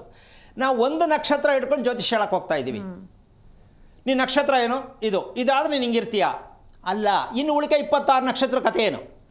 ಪ್ರತಿ ದೇಹದಲ್ಲೂ 27 ನಕ್ಷತ್ರ, 12 ರಾಶಿ ಇದ್ದೇ ಇದೆ. ನಾವು ಅದನ್ನು ಮರ್ತುಬಿಟ್ಟಿದ್ದೀವಿ, ಸೈಡ್ಗೆ ಹಾಕ್ಬಿಟ್ಟಿದ್ದೀವಿ. ನಾವು ಬಿಸ್ನೆಸ್ ಲೈನಲ್ಲಿ ಹೋಗ್ತಾ ಇದ್ದೀವಿ. ಇದಕ್ಕಳು ತಿಳ್ಕೊಳ್ಬೇಕಾಗಿರ್ತಕ್ಕಂಥ ನಿಜವಾದ ಶಾಸ್ತ್ರವಾಗಿರ್ತಕ್ಕಂತಹ ವಿಚಾರವಾಗಿದ್ದಾಗ ಅಲ್ಲಿ ಯಾಕೆ ರಾತ್ರಿ ಊಟ ಮಾಡಿದ ಕರಗ್ತು, ಇಲ್ಲಿ ಯಾಕೆ ಊಟ ಮಾಡೋದು ಕರಗಲಿಲ್ಲ, ಈ ಪ್ರಶ್ನೆನ ಅರ್ಥ ಮಾಡ್ಕೋಬೇಕು ತಂದೆ ತಾಯಿಗಳು. ಎಷ್ಟು ವ್ಯತ್ಯಾಸ ಇರ್ಬೋದು ಎಲ್ಲಿ, ಭೂಮಿಯಲ್ಲಿ. ಏನಪ್ಪ ಅಂದರೆ ಸಣ್ಣ ಉದಾಹರಣೆ ಕೊಡ್ತೀನಿ. ಉತ್ತರ ದಕ್ಷಿಣವಾಗಿ 2 ಸೆಕ್ಷನ್ ಮಾಡಿಕೊಂಡು ಮಧ್ಯ ಬಾಗಿಲು ಮುಟ್ಕೊಂಡಿರ್ತೀವಿ. ಉತ್ತರ ದಕ್ಷಿಣ 2 ಸೆಕ್ಷನ್ ಮಾಡ್ಕೊಳ್ತೀವಿ. ಶಾಸ್ತ್ರದಲ್ಲಿ ಇರ್ತಕ್ಕಂಥದ್ದು ಉತ್ತರಾಯಣ ದಕ್ಷಿಣಾಯಣ 2 ಭಾಗನೇ ಇರ್ತಕ್ಕಂಥದ್ದು. ಸೊ ಈಗ ಎಡಗಡೆ ಇರ್ತಕ್ಕಂಥದ್ದು ಪೂರ್ವಕ್ಕೆ ಮುಖ ಮಾಡಿದಾಗ ಎಡಗಡೆ ಇರ್ತಕ್ಕಂಥ ಭಾಗದಲ್ಲಿ ರೂಮಲ್ಲಿ ಮಲಗಿರ್ತಕ್ಕಂತಹ ವ್ಯಕ್ತಿ ಹೊಟ್ಟೆ ಹಸಿ ಅಂತ ಹೇಳ್ತಾನೆ. ಬಲಗಡೆ ಇರ್ತಕ್ಕಂತಹ ಮಲಗಿರ್ತಕ್ಕಂಥ ವ್ಯಕ್ತಿ ನನಗೆ ಹೊಟ್ಟೆ ಹಸುವಿಲ್ಲ ಅಂತ ಹೇಳ್ತಾನೆ. ಇದಕ್ಕೆ ಉತ್ತರ ತಿಳ್ಕೊಳ್ಳಿ ಫಸ್ಟು. ನಮ್ಮ ಸಾಮಾನ್ಯವಾಗಿ ಇದೊಂದು ರೋಗ ಇದೆ, ಉತ್ತರಕ್ಕೆ ಬಿಟ್ಟರೆ ಪೂರ್ವಕ್ಕೆ ಬಿಟ್ಟರೆ ಜಾಗ ಒಳ್ಳೆಯದು, ಇದೇ ವಾಸ್ತುಶಾಸ್ತ್ರ ಅಂತ ಅಂದ್ಕೊಂಡಿದ್ದೀವಿ. ಈ ಉತ್ತರಕ್ಕೆ ಜಾಗ ಬಿಟ್ಟಿರ್ತಕ್ಕಂಥದ್ದು ಪೂರ್ವಕ್ಕೆ ಜಾಗ ಬಿಟ್ಟಿರ್ತಕ್ಕಂಥ ಲೆಕ್ಕಾಚಾರಕ್ಕೆ ಬಂದು ಉತ್ತರದಲ್ಲಿ ಯಾರು ಮಲಗಿರ್ತಾರೆ ಅವನಿಗೆ ಜೀರ್ಣಕ್ರಿಯೆ ತುಂಬ ಚೆನ್ನಾಗಾಗತ್ತೆ.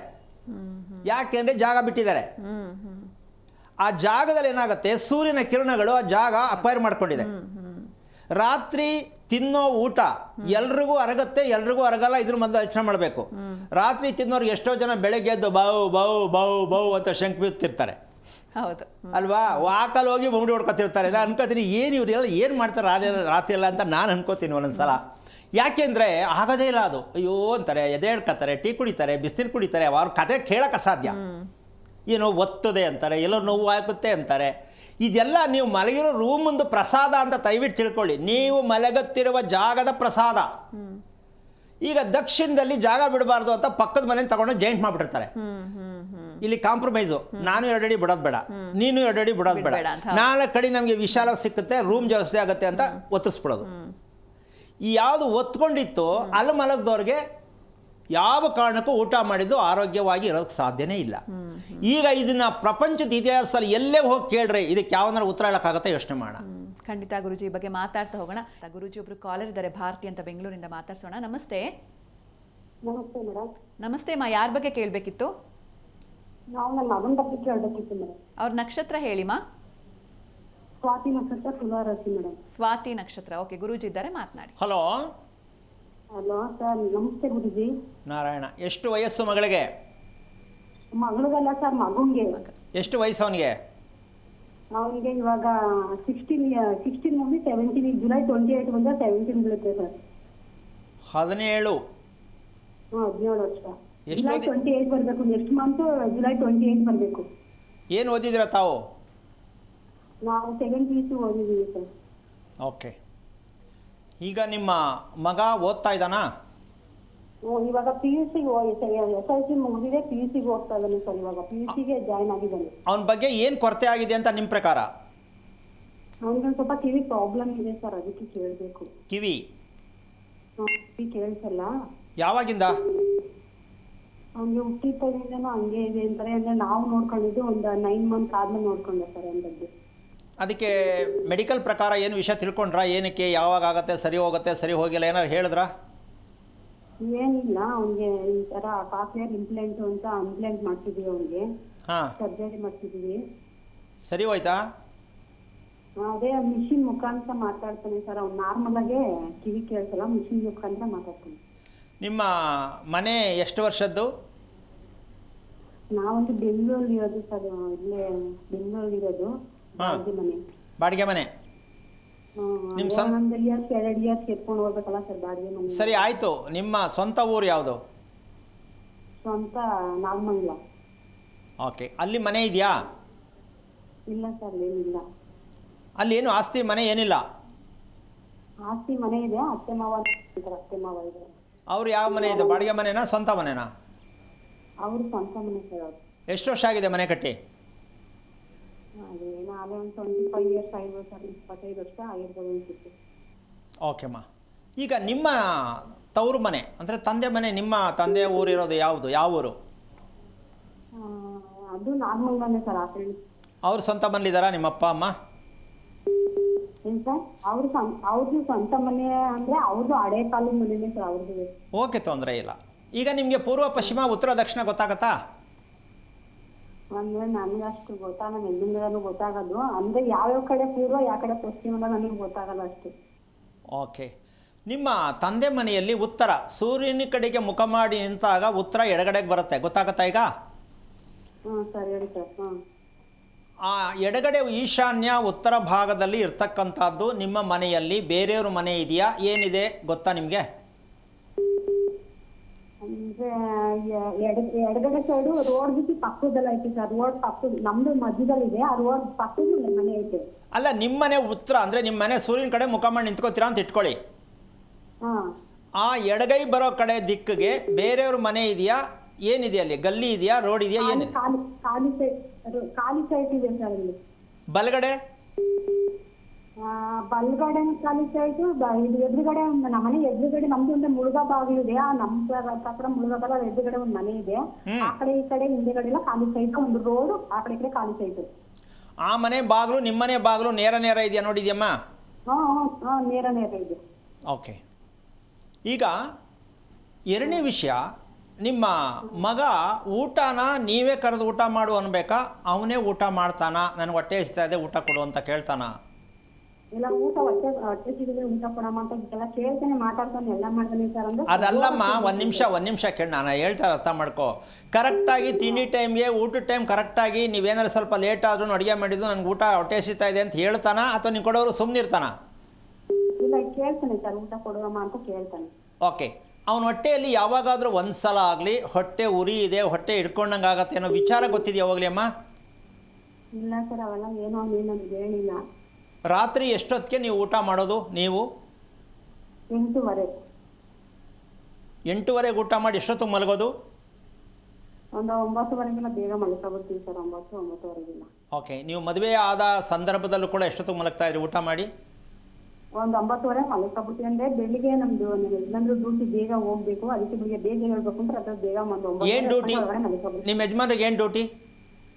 ಏನೋ ಒಂದು ಕಂಪ್ನಿ ಕೆಲಸಕ್ಕೆ ಹೋಗ್ತಾರೆ ಸರ್. ಕಂಪ್ನಿ ಎಷ್ಟೊತ್ತಿಗೆ ಹೋಗಿ ಎಷ್ಟೊತ್ತಿಗೆ ಬರ್ತಾರೆ? ಬೆಳಿಗ್ಗೆ ಒಂದು 7:30 ಹೋಗಿ ಸಾಯಂಕಾಲ ಒಂದು 8 ಗಂಟೆ ಬರ್ತಾರೆ. 8 ಗಂಟೆ? ನೀವು ಮದುವೆಗೆ ಮುಂಚೆಯಿಂದ ಅದೇ ಡ್ಯೂಟಿ ಮಾಡ್ತಾ ಇರೋದಾ? ನಾವು ಮದುವೆ ಮುಂಚೆಗೆ ನಾವು ಒಂದೇ ಆಫೀಸಲ್ಲಿ ಕೆಲಸ ಮಾಡೋದು. ಓಕೆ. ನನ್ನ ಮಗನಿಗೆ ಸ್ವಲ್ಪ ಗ್ಯಾಸ್ಟ್ರಿಕ್ ಟೈಪಲ್ಲಿ ಹೊಟ್ಟೆ ಸ್ವಲ್ಪ ಸಮಸ್ಯೆ ಅವಾಗ ಆಗತ್ತೆ ಅಂತ ಗೊತ್ತಿದೆಯಾ ಹೋಗ್ಲಿ? ಇಲ್ಲ ಸರ್, ಅವ್ನು ಯಾವತ್ತೂ ಹೇಳ್ಕೊಂಡಿಲ್ಲ ಆ ಥರ, ಏನು ನಮ್ದು ಅಷ್ಟು ಅಬ್ಸರ್ವ್ ಮಾಡಿಲ್ಲ. ಅವನ್ನ ಕೂತ್ಕೊಂಡಾಗ ಅವ್ನು ಕೂತ್ಕೊಂಡು ಊಟಕ್ಕೆ ಕೂತ್ಕೋತಾನಲ್ಲ, ನೀವು ಗಮನಿಸಿ ನೋಡಿ, ಅವನು ಊಟಕ್ಕೆ ಕೂತ್ಕೊಂಡಾಗ ಯಾವ ರೀತಿ ಕೂತಿರ್ತಾನೆ ಅಂತಕ್ಕಂಥದ್ದು, ಕೈ ಎಲ್ಲಿರುತ್ತೆ, ಹೊಟ್ಟೆ ಮೇಲಿರುತ್ತಾ, ಸ್ವಲ್ಪ ಗಮನಿಸಿ ಗೊತ್ತಾಗತ್ತೆ. ನಿಮ್ಮ ಮಗ ಹುಟ್ಟಿರ್ತಕ್ಕಂಥದ್ದು ಸ್ವಾತಿ ನಕ್ಷತ್ರ, ತಾಯಿ. ಸ್ವಾತಿ ನಕ್ಷತ್ರ, ತುಲಾರಾಶಿ. ಈಗ ಇಲ್ಲಿ ಒಂದು ಅತಿ ಮುಖ್ಯವಾಗಿ ವಿಷಯ ತಿಳ್ಕೊಬೇಕಮ್ಮ. ನಮ್ಮ ತಲೆಯಲ್ಲಿ ಇರ್ತಕ್ಕಂತಹ 7 ಬಾಗಿಲಿದೆ, ಹೌದಾ? 7 ದ್ವಾರಗಳಿದೆ. ಕಣ್ಣು, ಈ ಮೂಗು, ಕಿವಿ ಇದೆಲ್ಲ ಸೇರಿಸಲು 7 ದ್ವಾರಗಳಿದೆ. ಇದು ಜ್ಞಾನೇಂದ್ರಿಯಗಳು ಅಂತ ಹೇಳ್ತೀವಿ. ಭಗವಂತ ವಾಸಸ್ಥಾನ ಯಾವುದು ಅಂದರೆ ನಮ್ಮ ಮುಖ.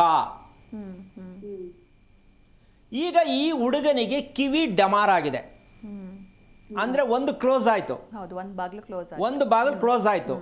ಈಗ ಇದು ಎಷ್ಟು ಮಟ್ಟಕ್ಕೆ ಸಮಸ್ಯೆ ಕೊಡುತ್ತೆ ಅಂದ್ರಮ್ಮ, ನಿಜಕ್ಕೂ ಅವನಿಗೆ ಬುದ್ಧಿಶಕ್ತಿಯಲ್ಲಿ ಕುಂಠಿತವಾಗತ್ತೆ.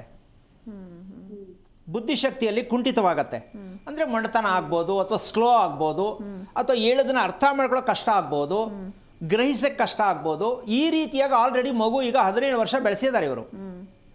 ಇದಕ್ಕೆ ಕಾರಣ ಹೊಟ್ಟೆ ಇವತ್ತಿಗೂ ಕೂಡ ಆ ಮಗು ಹೊಟ್ಟೆ ಚೆನ್ನಾಗಿಲ್ಲ. ಏನು ಅಂದರೆ ಹೊಟ್ಟೆಯಲ್ಲಿ ಗುಡುಗುಳ ಅಂತ ಶಬ್ದ ಬರುತ್ತೆ.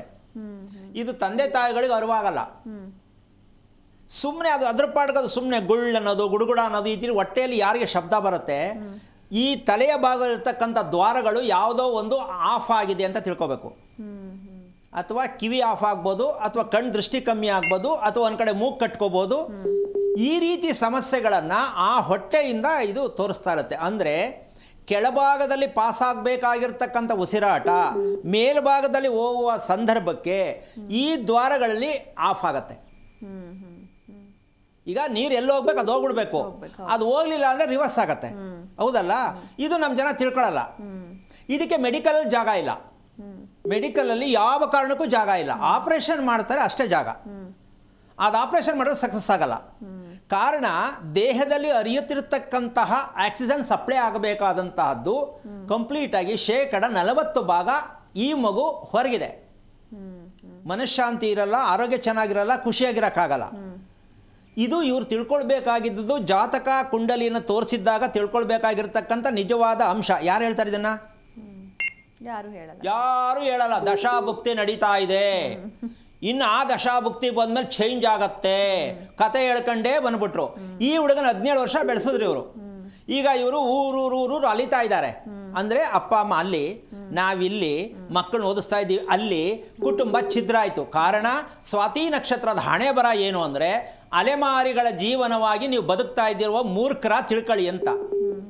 ಸ್ವಾತಿ ನಕ್ಷತ್ರದ ಮಗು ಹುಟ್ಟಿದೆ ಅಂದಮೇಲೆ ಇವ್ರು ತಿಳ್ಕೊಬೇಕಿತ್ತು, ಸ್ವಾತಿ ನಕ್ಷತ್ರದ ಮಗು ಹುಟ್ಟಿದ್ರೆ ತಂದೆ ತಾಯಿ ಏನು ಲಾಭ ನಷ್ಟ, ಮಗುವಿನ ಆರೋಗ್ಯ ಏನು, ಮಗುವಿನ ಮನಸ್ಥಿತಿ ಏನು, ಇದು ಕೇಳೋ ಜನ ಗೊತ್ತಾಗಿದೆಯಮ್ಮ? ಇದು ಕೇಳ್ತಾರೆ ನಮ್ಮ? ಇಲ್ಲ. ನನ್ನ ಮಗ ಚೆನ್ನಾಗಿ ಓದ್ತಾನ ನೋಡಿ, ಇದೊಂದೇ ಕೆಟ್ಟ ರೋಗ ಹಿಡ್ಕೊಂಡದ್ದು ಎಲ್ರಿಗೂ ಚಾಳಿ, ಓದ್ಬಿಟ್ರೆ ಎಲ್ಲ ಸಿಕ್ಬಿಡತ್ತೆ ಅಂತ. ಅಮ್ಮ ನಿನ್ಗೆ ಅರ್ಥ ಆಯ್ತಾ ತಾಯಿ? ನಿಮ್ಮ ಸೋಮಾರಿತನ, ನಿಮ್ಮ ಬೇಜವಾಬ್ದಾರಿತನ, ನಿಮ್ಮ ಅಲೆಮಾರಿಗಳು ಏನಕ್ಕಾಗಿದ್ದೀನಿ ಅಂದರೆ ಜನ್ಮ ಕೊಟ್ಟವರ ಋಣವನ್ನು ತೀರಿಸದೇ ಇರತಕ್ಕಂಥ ನೀವು ದೇವ್ರಿಗೂ ಹತ್ರ ಆಗಿಲ್ಲ, ಸತ್ತೋರ್ಗೂ ಹತ್ರ ಆಗಿಲ್ಲ, ಭೂಮಿಗೂ ಹತ್ರ ಆಗಿಲ್ಲ, ಸಮಾಜಕ್ಕೆ ಹತ್ರ ಆಗಿಲ್ಲ. ಈ ರೀತಿ ದುರ್ದೈವದ ದುರ್ಬಲತೆಯಾಗಿರ್ತಕ್ಕಂಥ ನೀವುಗಳಿಗೆ ಮದುವೆ ಮಕ್ಕಳು ಏನಕ್ಕಮ್ಮ ಬೇಕಿತ್ತು ತಾಯಿ? ಹೇಳಿದ್ರೆ ಕೋಪ ಬರುತ್ತೆ. ಜವಾಬ್ದಾರಿತ ಸ್ಥಾನದಲ್ಲಿ ನಿಲ್ಲದೇ ಇರತಕ್ಕಂಥವ್ರಿಗೆ ಮದುವೆ ಮಕ್ಕಳು ಆಗಬಾರ್ದ್ರಿ. ಯಾಕೆ ಅಂದರೆ 8 ಗಂಟೆಗೆ ಆಫೀಸ್ ಮುಗಿಸ್ಕೊಂಡು ಬಂದು 9 ಗಂಟೆಗೆ ತಿನ್ಬಿಟ್ಟು 10 ಗಂಟೆಗೆ ಮಲಕ್ಕೊಂಡು, ಈಗ ಅಲ್ಲಿ ಉತ್ಪತ್ತಿಯಾದ ಮೆಟೀರಿಯಲ್ ಏನು? ಒಂದು ಮದುವೆ ಆಗತಕ್ಕಂತಹ ಗಂಡು ಹೆಣ್ಣಿಗೆ ಒಂದು ಸಲಹೆ ಕೊಡೋಕ್ಕೆ ಇಷ್ಟಪಡ್ತೀನಿ. ಮದುವೆ ಆದಮೇಲೆ ಮಗು ಆಗಲೇಬೇಕು ಅಲ್ಲಮ್ಮ. ರಾತ್ರಿ ಊಟ ಮಾಡೋರಿಗೆ ಮಕ್ಕಳು ಬೇಡ್ರಿ, ಮಾಡ್ಕೋಬೇಡಿ. ಯಾವ ಗಂಡ ಹೆಂಡತಿ ರಾತ್ರಿ ಊಟ ಮಾಡ್ತಿರೋ ದಯವಿಟ್ಟು ಮಕ್ಕಳನ್ನು ಮಾಡ್ಕೋಬೇಡಿ. ಅಜ್ಞಾನಿ ಮಕ್ಕಳು ಹುಡ್ತಾರೆ, ಅನಾರೋಗ್ಯದ ಮಕ್ಕಳು ಹುಡ್ತಾರೆ, ಜೀವನ ಪರ್ಯಂತ ನೀವು ಚೆನ್ನಾಗಿರಲ್ಲ. ನೀವು ರಾತ್ರಿ ಊಟ ಮಾಡೋದನ್ನು ಬಿಡಲ್ಲ, ನಿಮ್ಗೆ ಒಳ್ಳೆ ಮಕ್ಕಳು ಹುಟ್ಟಲ್ಲ. ಏನು ಮಾಡೋದಮ್ಮ ಈಗ? ಏನು ಮಾಡೋಕ್ಕಾಗಲ್ವಲ್ಲ. ರಾತ್ರಿ ಊಟ ಮಾಡದೆ ನಮ್ಗೆ ವಿಧಿ ಇಲ್ಲ. ಯಾಕೆಂದ್ರೆ ಇಲ್ಲಿ ಸಂಪಾದನೆ ಮಾಡೋಕ್ಕೆ ಬಂದಿರೋದು, ಸಂಪಾದನೆ ಮಾಡೇ ತಿನ್ನಬೇಕು. ಈ ಒಂದು ಅರೆಪ್ರಜ್ಞೆ ವ್ಯವಸ್ಥೆ ಏನು ಮಾಡೋಕ್ಕಾಗತ್ತೆ? ನಮಗೆ ಕರೆಕ್ಟಾಗಿ ಸೂರ್ಯ ಮುಳುಗೋ ಟೈಮ್ಗೆ ಗಂಡ ಹೆಂಡತಿ ಜೊತೆಯಲ್ಲಿದ್ದರೆ ಸೂರ್ಯ ಮುಳುಗೋ ಟೈಮ್ಗೆ ಆರ್ಡ್ರ್ ಮಾಡ್ತಾ ಇಲ್ಲ. ಯಾವ ಗಂಡ ಹೆಂಡತಿ ಸಂಜೆ ಸೂರ್ಯ ಮುಳುಗೋ ಸಮಯಕ್ಕೆ ಜೊತೆಯಲ್ಲಿರ್ತಾರೆ ಅವ್ರಿಗೆ ಬೇಕು ಮಗು. ಯಾರು 10 ಗಂಟೆಗೆ 9 ಗಂಟೆಗೆ 11 ಗಂಟೆಗೆ ತಿನ್ಬಿಟ್ಟು ಮಲಗ್ತಾರೆ, ನಿಜವಾಗ್ಲೂ ಸಂತತಿ ಮಾಡ್ಕೋಬೇಡಿ. ರೋಗದ ಸಂತತಿ ಯಾವುದೋ ಒಂದು ಮುಚ್ಕೊಂಡಿರ್ತದೆ, ಅದು ಮುಚ್ಕೊಂಡಿರೋದು ಯಾರೂ ಹೇಳಲ್ಲ, ನಿಮಗೂ ಗೊತ್ತಿಲ್ಲ, ಕೂತ್ಕೊಂಡು ಶಾಸ್ತ್ರ ಕೇಳ್ಬಿಟ್ಟು ಕಣಿ ಕೇಳಬೇಡಿ. ಅಮ್ಮ ನಿಮ್ಗೆ ಅರ್ಥ ಆಯ್ತಾ?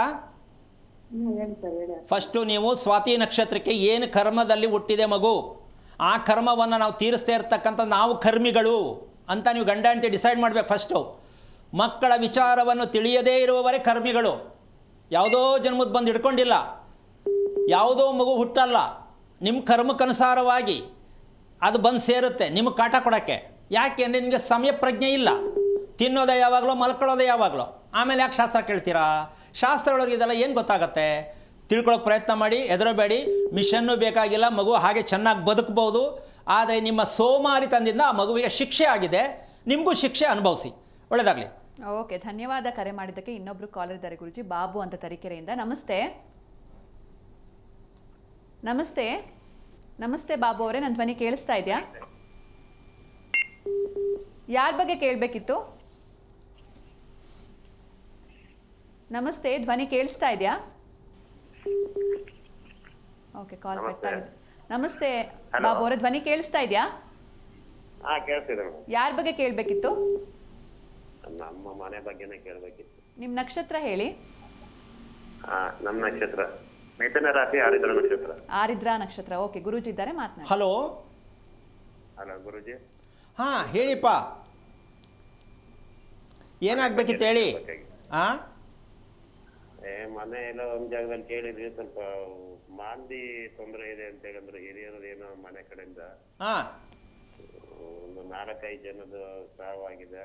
ಹಾಂ, ಅವರಿಗೆ ಏನು ಪರಿಹಾರ ಏನು ಮಾಡಿಲ್ಲ. ಹಾಂ, ಹಂಗಾಗಿ ನೀವು ಏನ್ ಮಾಡಿದ್ರು ನಿಮ್ಗೆ ಕೈ ಹತ್ತಾ ಇಲ್ಲ. ಹಾಂ, ಮನೆಯಲ್ಲಿ ಆರೋಗ್ಯ ಮತ್ತೊಂದು ತೊಂದರೆ ಆಗ್ತಾ ಇದೆ ಅಂತ ಹೇಳಿದ್ರು. ಅವ್ರು ಹೇಳಿದ್ರು ಸರಿನಾ ತಪ್ಪ ಅಂತ ಕೇಳ್ತಾ ಇದ್ದೀರಾ? ಹೌದು. ಓಕೆ, ನಿಮ್ಗೆ ಎಷ್ಟು ವಯಸ್ಸು? ನನಗೆ 62. ಎಷ್ಟು ವರ್ಷ ಆಯ್ತು ಮದುವೆ ಆಗಿ? ಅದೇ ಆಗಿದ್ದು 94ರಲ್ಲಿ. ಈಗ ವಾಸದ ಮನೆ ಎಷ್ಟು ವರ್ಷದ್ದು? ವಾಸದ ಮನೆ 86ರಲ್ಲಿ ಕಟ್ಟಿದ್ದು. ಯಾರು ನೀವೇ ಕಟ್ಸಿದ್ದಾ? ನೀವೇ ಕಟ್ಸಿದ್ದಾ ಅಂದೆ ಮನೆ? ಹೌದೌದು, ನಾವೇ ಕಟ್ತಿದ್ವಿ. ಓಕೆ, ಅಳತೆ ಎಷ್ಟು ಮನೆದು? ಉತ್ತರ ದಕ್ಷಿಣ ಎಷ್ಟು, ಪೂರ್ವ ಪಶ್ಚಿಮ ಎಷ್ಟು? ಉತ್ತರ ದಕ್ಷಿಣ 39, ಹಾ. ಪಶ್ಚಿಮ 21 ಕಾಲು. ಇದು ನಿಮ್ಮದೇನ ಅಳತೆ, ಪುರೋಹಿತರು ಕೊಟ್ರಾ? ಇಲ್ಲ, ನಾವು ಪುರೋಹಿತರು ಕೊಟ್ಟಿದ್ದೇವೆ.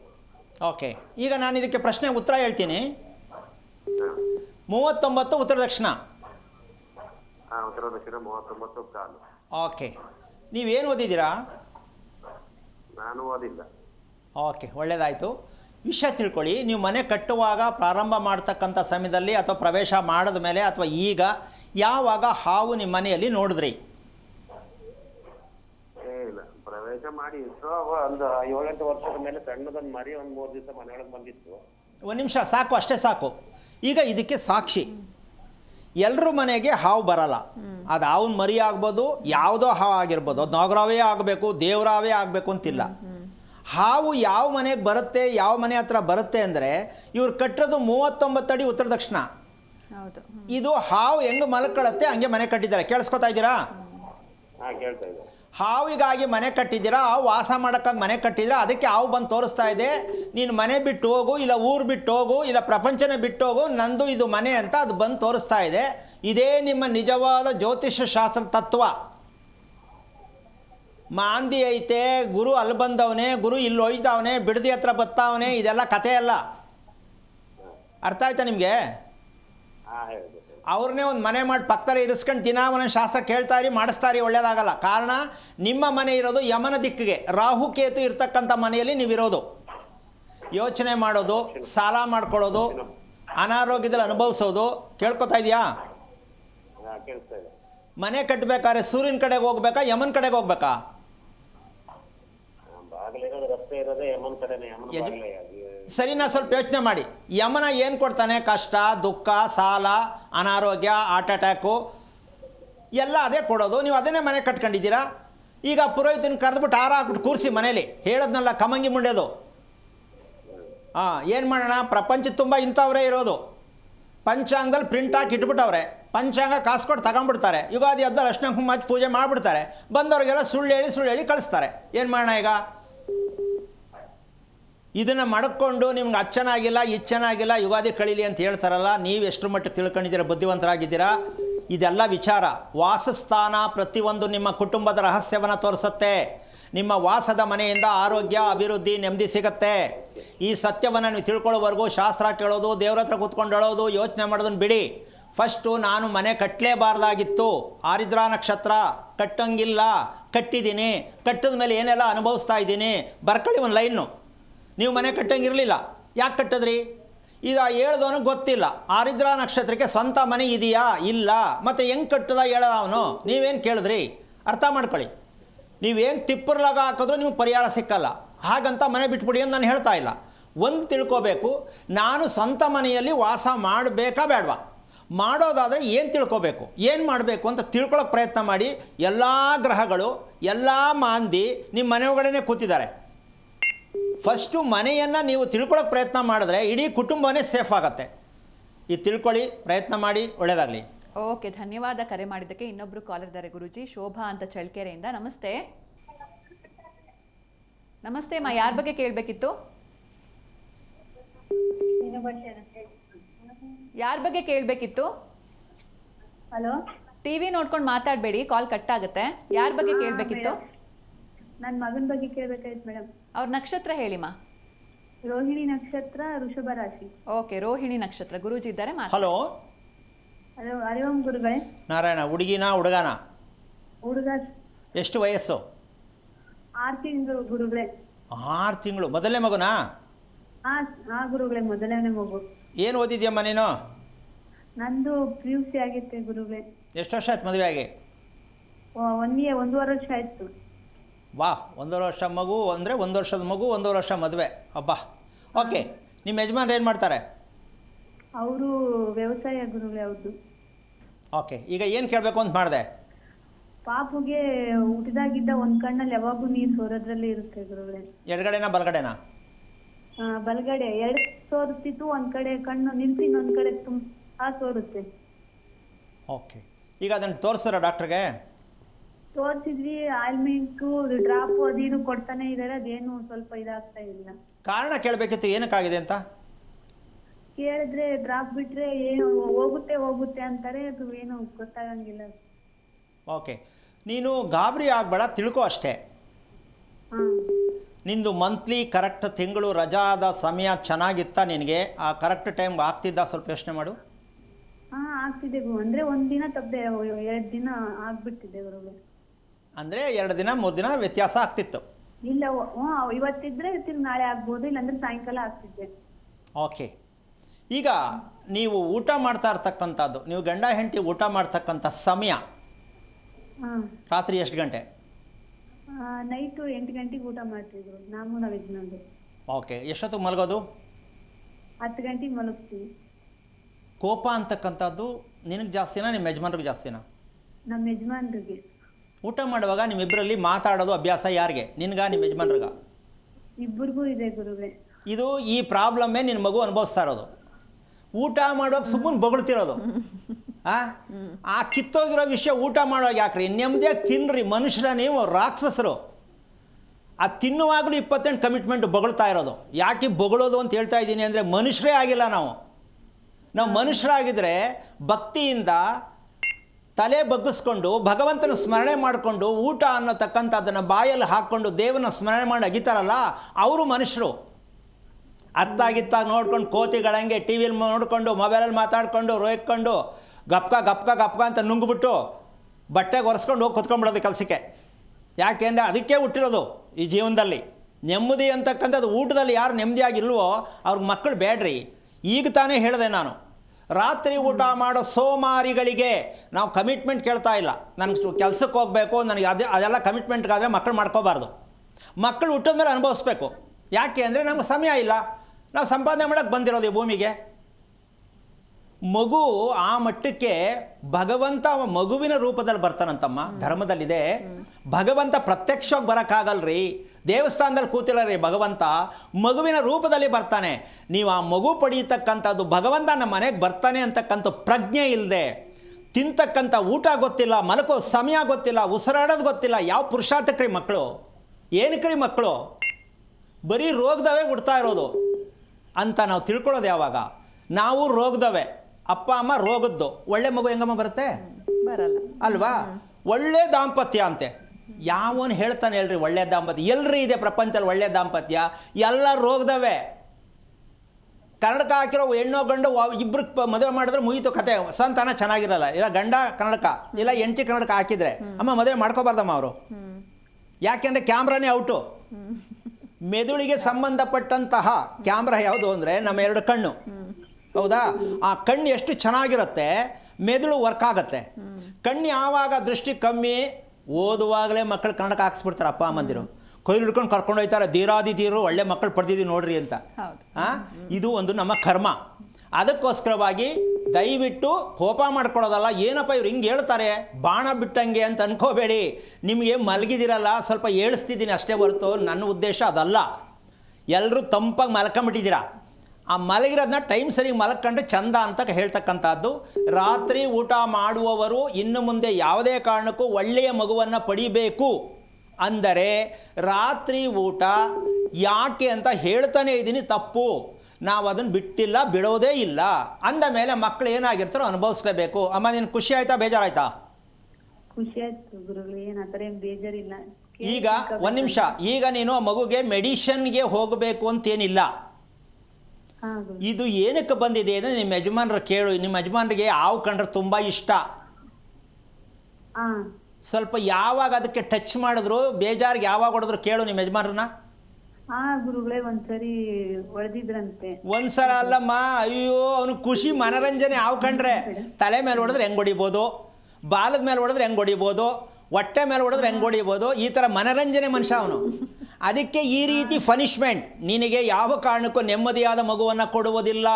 ಹೊಡೆಯೋದು ಚುಚ್ಚೋದು, ಹೊಡೆಯೋದು ಚುಚ್ಚೋದು, ಬಿಟ್ಬಿಟ್ಟು ಹೊಟ್ಟೋಗೋದು. ನೋಡ್ದ ನಾನು ಹೊಡೆದೆ. ಆಮೇಲೆ ಕೆಲವರು ಖುಷಿ, ಯಾವುದೇ ಕಳ್ಕ ಮೇಲೆ ಅವ್ನು ಹೊಡಿತಾನೆ, ಅವ್ನು ಬಂದು ರಪ್ಪ ಅಂತ ಹೊಡ್ಬಿಡ್ತಾನೆ. ಸೊ ಇದೆಲ್ಲ ನಾವು ಮಾಡ್ತಾ ಇರೋದು ನೇರವಾಗಿ ಬಂದರೆ ಹೊಡಿತೀವಿ. ಕಾಣದೇ ಇರೋದಂದರೆ ನಮ್ಮ ಕಣ್ಣಿಗೂ ಕಾಣಿಸಲ್ಲ ದೇವರು ಅಂತ ಹೋಗಲಿ ಅದ್ರ ಮೇಲೆ ತೊಗೊಂಡೋಗಿ ಹಾಲು ತುಪ್ಪ ಉಯ್ತೀವಿ, ಗಬ್ಬೆ ಇಳಿಸ್ಬಿಟ್ಟು ಮನೆಗೆ ಬರ್ತೀವಿ. ಏನಮ್ಮ ಎಲ್ಲರೂ ಊದಿದ್ದು ನಾಗರ ಕಲ್ ಮೇಲೆ ಊದ್ಬಿಟ್ಟು ಎಲ್ಲ ಹಾಲು ತುಪ್ಪ ಎಲ್ಲ ಮೆತ್ತಿ ಗಬ್ಬೆಳಿಸ್ಬಿಟ್ಟು ಬಂದ್ಬಿಡ್ತಾರೆ. ಅದೊಂದಷ್ಟು ಕರ್ಮ. ನಾವು ಷಷ್ಠಿ ತೆನೆ ಎರಿತೀವಿ ಅಂತಾರೆ, ಅಲ್ಲಿ ಹೋಗ್ಬಿಟ್ಟು ಮಾಡಿದ್ದೇನು ಎಲ್ಲ ಕೊಳಕು, ಅದನ್ನು ತೊಳೆಯೋದಂತೂ ಯಾರೂ ಇಲ್ಲ, ಎಲ್ಲ ಮೆತ್ತದೆ ಒಬ್ಬರಾದ್ಮೇಲೆ ಒಬ್ಬರು. ಏನಮ್ಮ ಇದೂ ಕರ್ಮನೇ. ನಮ್ಮ ಜನಕ್ಕೆ ಇನ್ನೂ ಅದು ಅರ್ಥ ಆಗಿಲ್ಲ. ಅಮ್ಮ ನೀನು ಒಂದು ಕೆಲಸ ಮಾಡು, ನೆಕ್ಸ್ಟ್ ಇನ್ನೊಂದು ಮಗು ಅಂತ ಮಾಡ್ಕೊಳ್ಬೇಕಾದರೆ ಇಲ್ಲಿ ವಿಷಯ ಏನಾಗಿದೆ ಅಂದರೆ, ಮಗು ಪಿತ್ತ ಸಮಸ್ಯೆಯಲ್ಲಿ ಹುಟ್ಟಿದೆ. ಪಿತ್ತ ಸಮಸ್ಯೆಯಲ್ಲಿ ಹುಟ್ಟಿದೆ. ತಲೆ ಸ್ವಲ್ಪ ಮುಟ್ಟು ನೋಡು, ಬಿಸಿ ಇರುತ್ತೆ. ಕಾಲು ಮುಟ್ಟು ನೋಡು, ಸ್ವಲ್ಪ ಅಷ್ಟು ಬಿಸಿ ಇರಲ್ಲ. ನೋಡಿ ಈಗಲೇ ಬೇಕಾರೆ ಹುಟ್ಟಿದಾಗಿದ್ದ ಪಾಪು ಯಾವಾಗೂ ಕಾಲು ತಣ್ಣಗೆ. ಈಗ ಲೆಕ್ಕ ಹಾಕೊಳ್ಳಮ್ಮ, ಇದ್ರ ಬಗ್ಗೆ 3 ತಿಂಗಳು ಎಪಿಸೋಡ್ ಮಾಡಿಬಿಡ್ತೀನಿ. ರೋಹಿಣಿ ನಕ್ಷತ್ರ ಹುಟ್ಟಿದ ಮಗು ತಲೆ ಬಿಸಿ. ಈಗ ಇದಕ್ಕೆ ಯಾವಾಗ ತಲೆ ಬಿಸಿ ಆಗುತ್ತೆ ಅಂದರೆ ಈ ಮಗು ಬೆಳೆಯೋದು ಹೆಂಗಮ್ಮ, ಈ ಮಗುವಿನ ಏನು ಮಾಡಬೇಕು? ಇದು ಡ್ರೀಮ್ಸ್ ಕಾಣೋ ಮಗು ಹುಟ್ಟಿದೆ. ಯಾಕೆಂದರೆ ತಲೆ ಬಿಸಿ ಅಲ್ವಾ, ಏನೋ ನೋಡಬೇಕು, ಯಾರನ್ನೋ ಒಪ್ಕೋಬೇಕು, ಏನೋ ಬೇಕು, ಈ ಥರ ಬೈಕಿಯಲ್ಲೇ ಆಲ್ರೆಡಿ ಮಗು ಬಂದಿದೆ. ಅಮ್ಮ ಅರ್ಥ ಆಗ್ತಿದೆಯಾ ನಿಂಗೆ? ಏನ್ರಿ ಮಗು ಮಾಡ್ಕೊಳಕ್ಕೆ ಇಷ್ಟೊಂದು ಕರ್ಮಗಳೇ ನಾವು ಅಂತ ನಿಜವಾಗ್ಲೂ ಪ್ರತಿಯೊಬ್ಬರು ಅರ್ಥ ಮಾಡ್ಕೋಬೇಕು. ಮಗುಗೆ ತಂದೆ ತಾಯಿ ಆದರೆ ಸಾಲದು ರೀ, ಒಳ್ಳೆಯ ತಂದೆ ತಾಯಿಯಾಗಿ, ಆರೋಗ್ಯವಂತ ತಂದೆ ತಾಯಿಯಾಗಿ. ನಿಮ್ಗೆ ಊಟ ಮಾಡೋದು ಗೊತ್ತಿಲ್ಲ, ಮಲಗೋದು ಗೊತ್ತಿಲ್ಲ, ಮಗು ಯಾಕೆ ಮಾಡ್ಕೋತೀರಾ ಅಂತ ನಾನು ಕೇಳ್ತಾ ಇಲ್ಲ, ನೀವು ಅನುಭವಿಸ್ತಾ ಇದ್ದೀರಾ ಅಂತ ಹೇಳ್ತಾ ಇದ್ದೀನಿ ಅಷ್ಟೇ. ಮಗು ಮಾಡ್ಕೋಬೇಕಾದ್ರೆ ತಂದೆ ತಾಯಿ ಪ್ಯೂರ್ಲಿ ಹೇಗಿರಬೇಕು ಬನ್ನಿ ಹೇಳ್ಕೊಡೋಣ. ತಿನ್ನೋದು ಬೇಡ ಅಲ್ಲ, ತಿನ್ನೋ ಕ್ರಮ ತಿಳ್ಕೊಳ್ಳಿ, ಒಳ್ಳೆ ಮಗು ಬರುತ್ತೆ. ದೇವ್ರ ಹತ್ರ ಹೋಗೋದು, ಡಾಕ್ಟರ್ ಹತ್ರ ಹೋಗೋದು, ನೀವೆಲ್ಲೋದ್ರೂ ನಿಮಗೆ ದಾರಿ ಸಿಕ್ಕಲ್ಲ. ಮಗುವನ್ನು ರಿಪೇರಿ ಮಾಡ್ತಕ್ಕಂಥದ್ದಕ್ಕೆ ನೀನು ಗಂಡ ಹೆಂಡತಿ ಇಬ್ಬರು ಹೋಗಿ ಸುಬ್ರಹ್ಮಣ್ಯದಲ್ಲಿ ಆ ಮಗುವನ್ನು ದತ್ತು ತಗೊಳ್ಳೋತಂತ ಮಾಡಿ ತುಲಾಭಾರ ಮಾಡಿಸಿ ಕ್ಲೀನಾಗಿ ಆ ಮಗುವನ್ನು ಎಷ್ಟು ಚೆನ್ನಾಗಿ 3 ತಿಂಗಳಿಗೆ ನಕ್ಷತ್ರ ಶಾಂತಿ ಮಾಡಿಸ್ಬೇಕಿತ್ತು. ಯಾಕಮ್ಮ ನಂಬಿಕೆ ಇಲ್ವಾ, ಟೈಮ್ ಇಲ್ವಾ ನಿನಗೆ? ಇಲ್ಲ ಗುರುಗಳೇ, ಮಾಡಿಸ್ಬೇಕಾಗಿತ್ತು. ಏನಮ್ಮ ಮಾಡಿಸ್ಬೇಕಾಗಿತ್ತು? ಏನಮ್ಮ ಮಾತಾಡ್ತೀಯ ಹಿಂಗೆ? ಜವಾಬ್ದಾರಿ ಇದೆಯೇನಮ್ಮ ನಿನಗೆ? ಹಾಂ, ಬೆಳಿಗ್ಗೆ ಊಟ ತಿನ್ನಬೇಕಿತ್ತು, ಆಗಲಿಲ್ಲ, ಏನದು ಅರ್ಥ ಇದೆಯಾ? ಇಲ್ಲ ಗುರುಗಳೇ, 6 ತಿಂಗಳಿಂದ ಫೋನ್ ಮಾಡ್ತಾ ಇದ್ವಿ, ಕನೆಕ್ಟ್ ಮಾಡ್ತಾ ಇದ್ವಿ. ಅಮ್ಮ ನೋಡಿ, ಇದೇ ಸೋಮಾರಿತನ ಅನ್ನೋದು. ಎಲ್ಲೋ ಕುತ್ಕೊಂಡು ಫೋನ್ ಮಾಡಿಬಿಟ್ರೆ ನಾವು ಹೇಳ್ಬಿಡ್ತೀವಿ ಅಂತ ನೀನು ಕಾಯ್ಕೊಂಡಿದ್ದ? ಸೋಮಾರಿ ಅಲ್ವಾ ಇದು ನಿಮ್ಮದು? ಗುರುಗಳೇ, ಟಿವಿ ದಿನ ಡೈಲಿ ಫೋನ್ ಮಾಡಿದ್ರೆ ನಾನು ಅದಕ್ಕೆ ಹೇಳ್ತಾ ಇಲ್ಲ. ಮಗು ಹುಟ್ಟಿದ 23 ದಿನಕ್ಕೆ ಮಗು ಬಗ್ಗೆ ತಿಳ್ಕೋಬೇಕು. ಟಿ ವಿಲಿ ಬರುತ್ತೆ, ಫೋನಲ್ಲಿ ಸಿಕ್ಕತ್ತೆ ಅಂತ ಕಾಯೋದಲ್ಲ, ತಿಳ್ಕೋಬೇಕು. ತಿಳ್ಕೊಳ್ಳೋಕ್ಕೆ ಯಾವನು ಹೇಳೋನೇ ಅವನಿದ್ದಾನೆ. ನೀವು ಹೋಗೋದು ಪಂಚಾಂಗ ಹೇಳೋರ ಹತ್ರಕ್ಕೆ, ಅವ್ರಿಗೇನು ಗೊತ್ತಿದ್ದು? ಚೆನ್ನಾಗದೆ ಹೋಗಿ ಯಾವುದೋ ಒಂದು ಅಕ್ಷರ ಪ್ರಿಂಟಾಗಿ ಕೊಟ್ಬಿಡ್ತಾನೆ, ತಗೊಂಡೋಗಿ ಇಟ್ಕೊಳ್ಳೋ ಸಾಯಾಗಿ ಅಂತ. ಅದಲ್ಲ. ರೋಹಿಣಿ ನಕ್ಷತ್ರದ ಮಗು ಹುಟ್ಟುವುದಕ್ಕೆ ಕಾರಣ ನನ್ನ ಗಂಡನಾದವನ ವಂಶದಲ್ಲಿ ನನ್ನ ಗಂಡನಾದ ಜನ್ಮ ಕೊಟ್ಟ ತಂದೆ ಈ ಒಂದು ರೀತಿಯಲ್ಲಿ ಯಾವುದೂ ತಪ್ಪು ದಾರಿಯಲ್ಲಿ ಗೊತ್ತಿಲ್ಲದೆ ತಪ್ಪು ದಾರಿಯಲ್ಲಿ ಬಂದಿರುವ ಕಾರಣ ನಿಮಗೆ ಕಣ್ಣಿನಲ್ಲಿ, ಮೂಗಿನಲ್ಲಿ, ಕುತ್ತಿಗೆಯಲ್ಲಿ ಸಮಸ್ಯೆ ಇರುವಂತಹ ಮಕ್ಕಳು ಹುಟ್ಟುತ್ತಾರೆ. ಇದನ್ನು ತಿಳ್ಕೋಬೇಕಾಗಿರ್ತಕ್ಕಂಥದ್ದು ಪ್ರತಿಯೊಬ್ಬರು ಕರ್ತವ್ಯ. ಹೋಗಬೇಕು, ಆಗಬೇಕು ಅಂದರೆ 10 ತಿಂಗಳು 6 ತಿಂಗಳು ಆಯಿತು ಮಗುಗೆ, ಇನ್ಯಾವಾಗ ತಿಳ್ಕೊಳ್ಳೋದು? ವರ್ಷದವರೆಗೂ ಟೈಮ್ ಇದೆ ಅಂತ ಅನ್ಕೋ, ತಿಳ್ಕೊಳ್ಳೋಕೆ ಪ್ರಯತ್ನ ಮಾಡು. ಕರೆಕ್ಟಾಗಿರೋ ಹತ್ರ ಹೋಗಿ ತಿಳ್ಕೊಂಡು, ಇಲ್ಲ ನಿಮ್ಮ ಯಜಮಾನ್ರು ಕಳಿಸು ತಿಳ್ಕೊಂಬನ್ರಿ ಅಂತ. ಶಾಸ್ತ್ರ ಹೇಳೋರ ಹತ್ರ ಅಲ್ಲ. ರೋಹಿಣಿ ನಕ್ಷತ್ರದ ಮಗು ನಮ್ಮ ಹೊಟ್ಟೆಯಲ್ಲಿ ಏನು ಕುಟ್ಟಿತೋ ಇದನ್ನು ಕೇಳಪ್ಪ ಪುಣ್ಯಾತ್ಮ ಅಂತ ಬರೆದು ಕೊಡು ಒಂಚೂರು. ನನಗೆ ಅವೆಲ್ಲ ಗೊತ್ತಾಗಲ್ಲ ಅಂತಾರೆ, ಭಾರಿ ಈಸಿಯಾಗಿ ಜಾರ್ಕತ್ತಾರೆ ಗಂಡ. ನಂಗೆ ಅದೆಲ್ಲ ಗೊತ್ತಾಗಲ್ಲ, ನೀನು ಬಾ ಹೆಂಡತಿ ಜೊತೆಲಿ ಹೋಗ್ಬೇಕು ಹಿಡ್ಕೊಂಡು, ಗೆಜೆ ಹಿಡ್ಕೊಂಡು. ಆ ಒಂದು ಉದ್ದೇಶಕ್ಕೆ ಗಂಡನಿಗೆ ಬರ್ಕೊಡು ಚೀಟಿಲಿ, ರೋಹಿಣಿ ನಕ್ಷತ್ರ ಮಗು ನನ್ನ ಹೊಟ್ಟೆಯಲ್ಲಿ ಏನು ಕೊಡ್ತು ಸ್ವಾಮಿ, ಆ ಮಗು ಏನಾಗಿದೆ ಸ್ವಾಮಿ, ಅದರ ಸ್ಥಿತಿ ಹೇಗಿದೆ ಸ್ವಾಮಿ, ಅದಕ್ಕೇನು ಮಾಡಬೇಕು ಸ್ವಾಮಿ, ಇಷ್ಟು ತಿಳ್ಕೊಳ್ಳಿ ಸಾಕು. ಹೇಳ್ಕೊಡೋಣ. ಮಗುವನ್ನು ಚೆನ್ನಾಗಿ ಬೆಳೆಸಿ ಆರೋಗ್ಯವಾಗಿ. ರೋಹಿಣಿ ಅಂದ ತಕ್ಷಣ ಚಂಚಲ ಮಾನಸಿಕ ರೋಗಿ ಅಂತ ಹೇಳ್ತೀವಿ, ಅರ್ಥ ಆಗಲಿ ಅಂತ. ಮಾನಸಿಕ ರೋಗಿಯನ್ನು ನಾವು ಪಡೆಯೋದು ಸರಿನಾ? ಈಗ ಮುಂದಕ್ಕೆ ಏನು ಮಾಡುತ್ತೆ, ರೂಮಲ್ಲಿ ಕೂತ್ಕೊಂಡು ಬಾಗಿಲು ಹಾಕ್ಬಿಟ್ಟು ಟಿ ವಿ ಹಾಕ್ಕೊಂಡು ಕಿವಿಗೆ 2 ಪೈಪ್ ಹಾಕ್ಕೊಂಡು ಮ್ಯೂಸಿಕ್ ಕೇಳ್ಕೊಂಡು ಡ್ಯಾನ್ಸ್ ಮಾಡ್ತದೆ. ಮುಂದಕ್ಕೆ ಓದಲ್ಲ. ಲವ್ ಮಾಡೋದು ಹೆಂಗೆ ಅಂತ ಯೋಚನೆ ಮಾಡುತ್ತೆ. ಇದು ಮಗು ನೋಡಿ ಅಪ್ಪ, ಲವ್ ಮಾಡೋ ಮಗು ಪಡ್ಕೊಂಡಿದ್ದಂತ ಖುಷಿ ಪಡೋದಾದರೆ ಬೆಳೆಸಿ. ಲವ್ ಮಾಡೋದು ಬೇಡ ನಮ್ಮ ಮಕ್ಕಳು ಅಂದರೆ ತಿಳ್ಕೊಳ್ಳಿ, ಒಳ್ಳೆಯದಾಗಲಿ. ಓಕೆ, ಧನ್ಯವಾದ ಕರೆ ಮಾಡಿದ್ದಕ್ಕೆ ಗುರೂಜಿ. ಇನ್ನು ಕೊನೆಯದಾಗಿ ಏನು ಹೇಳ್ತೀರಾ? ಈಗ ವಿಚಾರ ಹೇಳಿದ್ದು ಕೆಲವರಿಗೆ ತುಂಬಾ ಬೇಜಾರಾಗತ್ತಲ್ಲಮ್ಮ. ಆದರೆ ನಾನಿಲ್ಲಿ ಹೇಳ್ತಾ ಇರ್ತಕ್ಕಂಥ ಸನ್ನಿವೇಶ ಏನಪ್ಪ ಅಂತಂದರೆ, ನನ್ನ ವೈಯಕ್ತಿಕವಾದ ಅನುಭವ ಆಗಲಿ ಅಥವಾ ನಾನೇನೋ ಕಲ್ತು ಡಾಕ್ಟ್ರೇಟ್ ಪಡ್ಕೊಂಡಿದ್ದೀನಿ. ಎಲ್ರಿಗೂ ಪಕ್ಕದಲ್ಲಿ ಡಾಕ್ಟ್ರ್ ಅಂತ ಇರ್ತದೆ ಕಣಮ್ಮ, ಅದು ಯಾರ್ಯಾರು ಡಾಕ್ಟ್ರೇಟ್ ಕೊಡ್ತಾರೋ ನಂಗೆ ಗೊತ್ತಿಲ್ಲ. ಏನಮ್ಮ, ಈಗ ಯಾರು ಡಾಕ್ಟ್ರ್ ಇಲ್ಲ ಅನ್ನಂಗಿಲ್ಲ, ಎಲ್ಲಿಂದೆಲ್ಗೂ ಬರ್ಕೊಂಡಿರ್ತಾರೆ. ನಾನು ಅದೆಲ್ಲ ಪ್ರಶ್ನೆ, ನೀವು ಡಾಕ್ಟ್ರ್ ಆಗಿದ್ದೀರೋ ಆಗಿಲ್ವೋ, ಪದವಿ ತಗೊಂಡಿದ್ದೀರೋ ಇಲ್ಲ ಗೊತ್ತಿಲ್ಲ. ಈ ಒಂದು ಶಾಸ್ತ್ರ ಅಂತಕ್ಕಂಥದ್ದು ಶಸ್ತ್ರವನ್ನಾಗಿ ಬಳಸುವುದನ್ನು ಕಲಿಬೇಕು.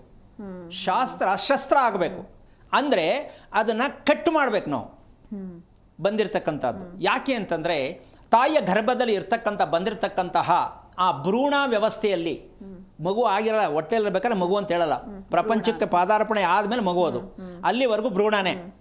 ಆ ಭ್ರೂಣದಲ್ಲಿ ಅಡಕವಾಗಿರ್ತಕ್ಕಂಥದ್ದು ತಾಯಿ ಉಸಿರಾಟ, ತಾಯಿ ಆಹಾರ ಸೇವನೆ, ತಾಯಿಯ ನಿದ್ದೆ, ತಾಯಿಯ ರೀತಿ ನೀತಿ, ದಿನಚರಿ ಎಲ್ಲವೂ ಕೂಡ ಆ ಭ್ರೂಣದಲ್ಲಿ ಪಕ್ಕಾ ಆಗಿರುತ್ತೆ. ತಾಯಿಯಲ್ಲಿ ಏನೇನು ಕೆಟ್ಟದ್ದಿರುತ್ತೆ ಇದೆಲ್ಲವೂ ಭ್ರೂಣದಲ್ಲಿ ಫಿಕ್ಸ್ ಆಗಿರುತ್ತೆ. ಇದನ್ನು ಕ್ಲೀನ್ ಮಾಡೋದು ಗೊತ್ತಿದೆಯಾ ನಮ್ಮ ಜನಕ್ಕೆ?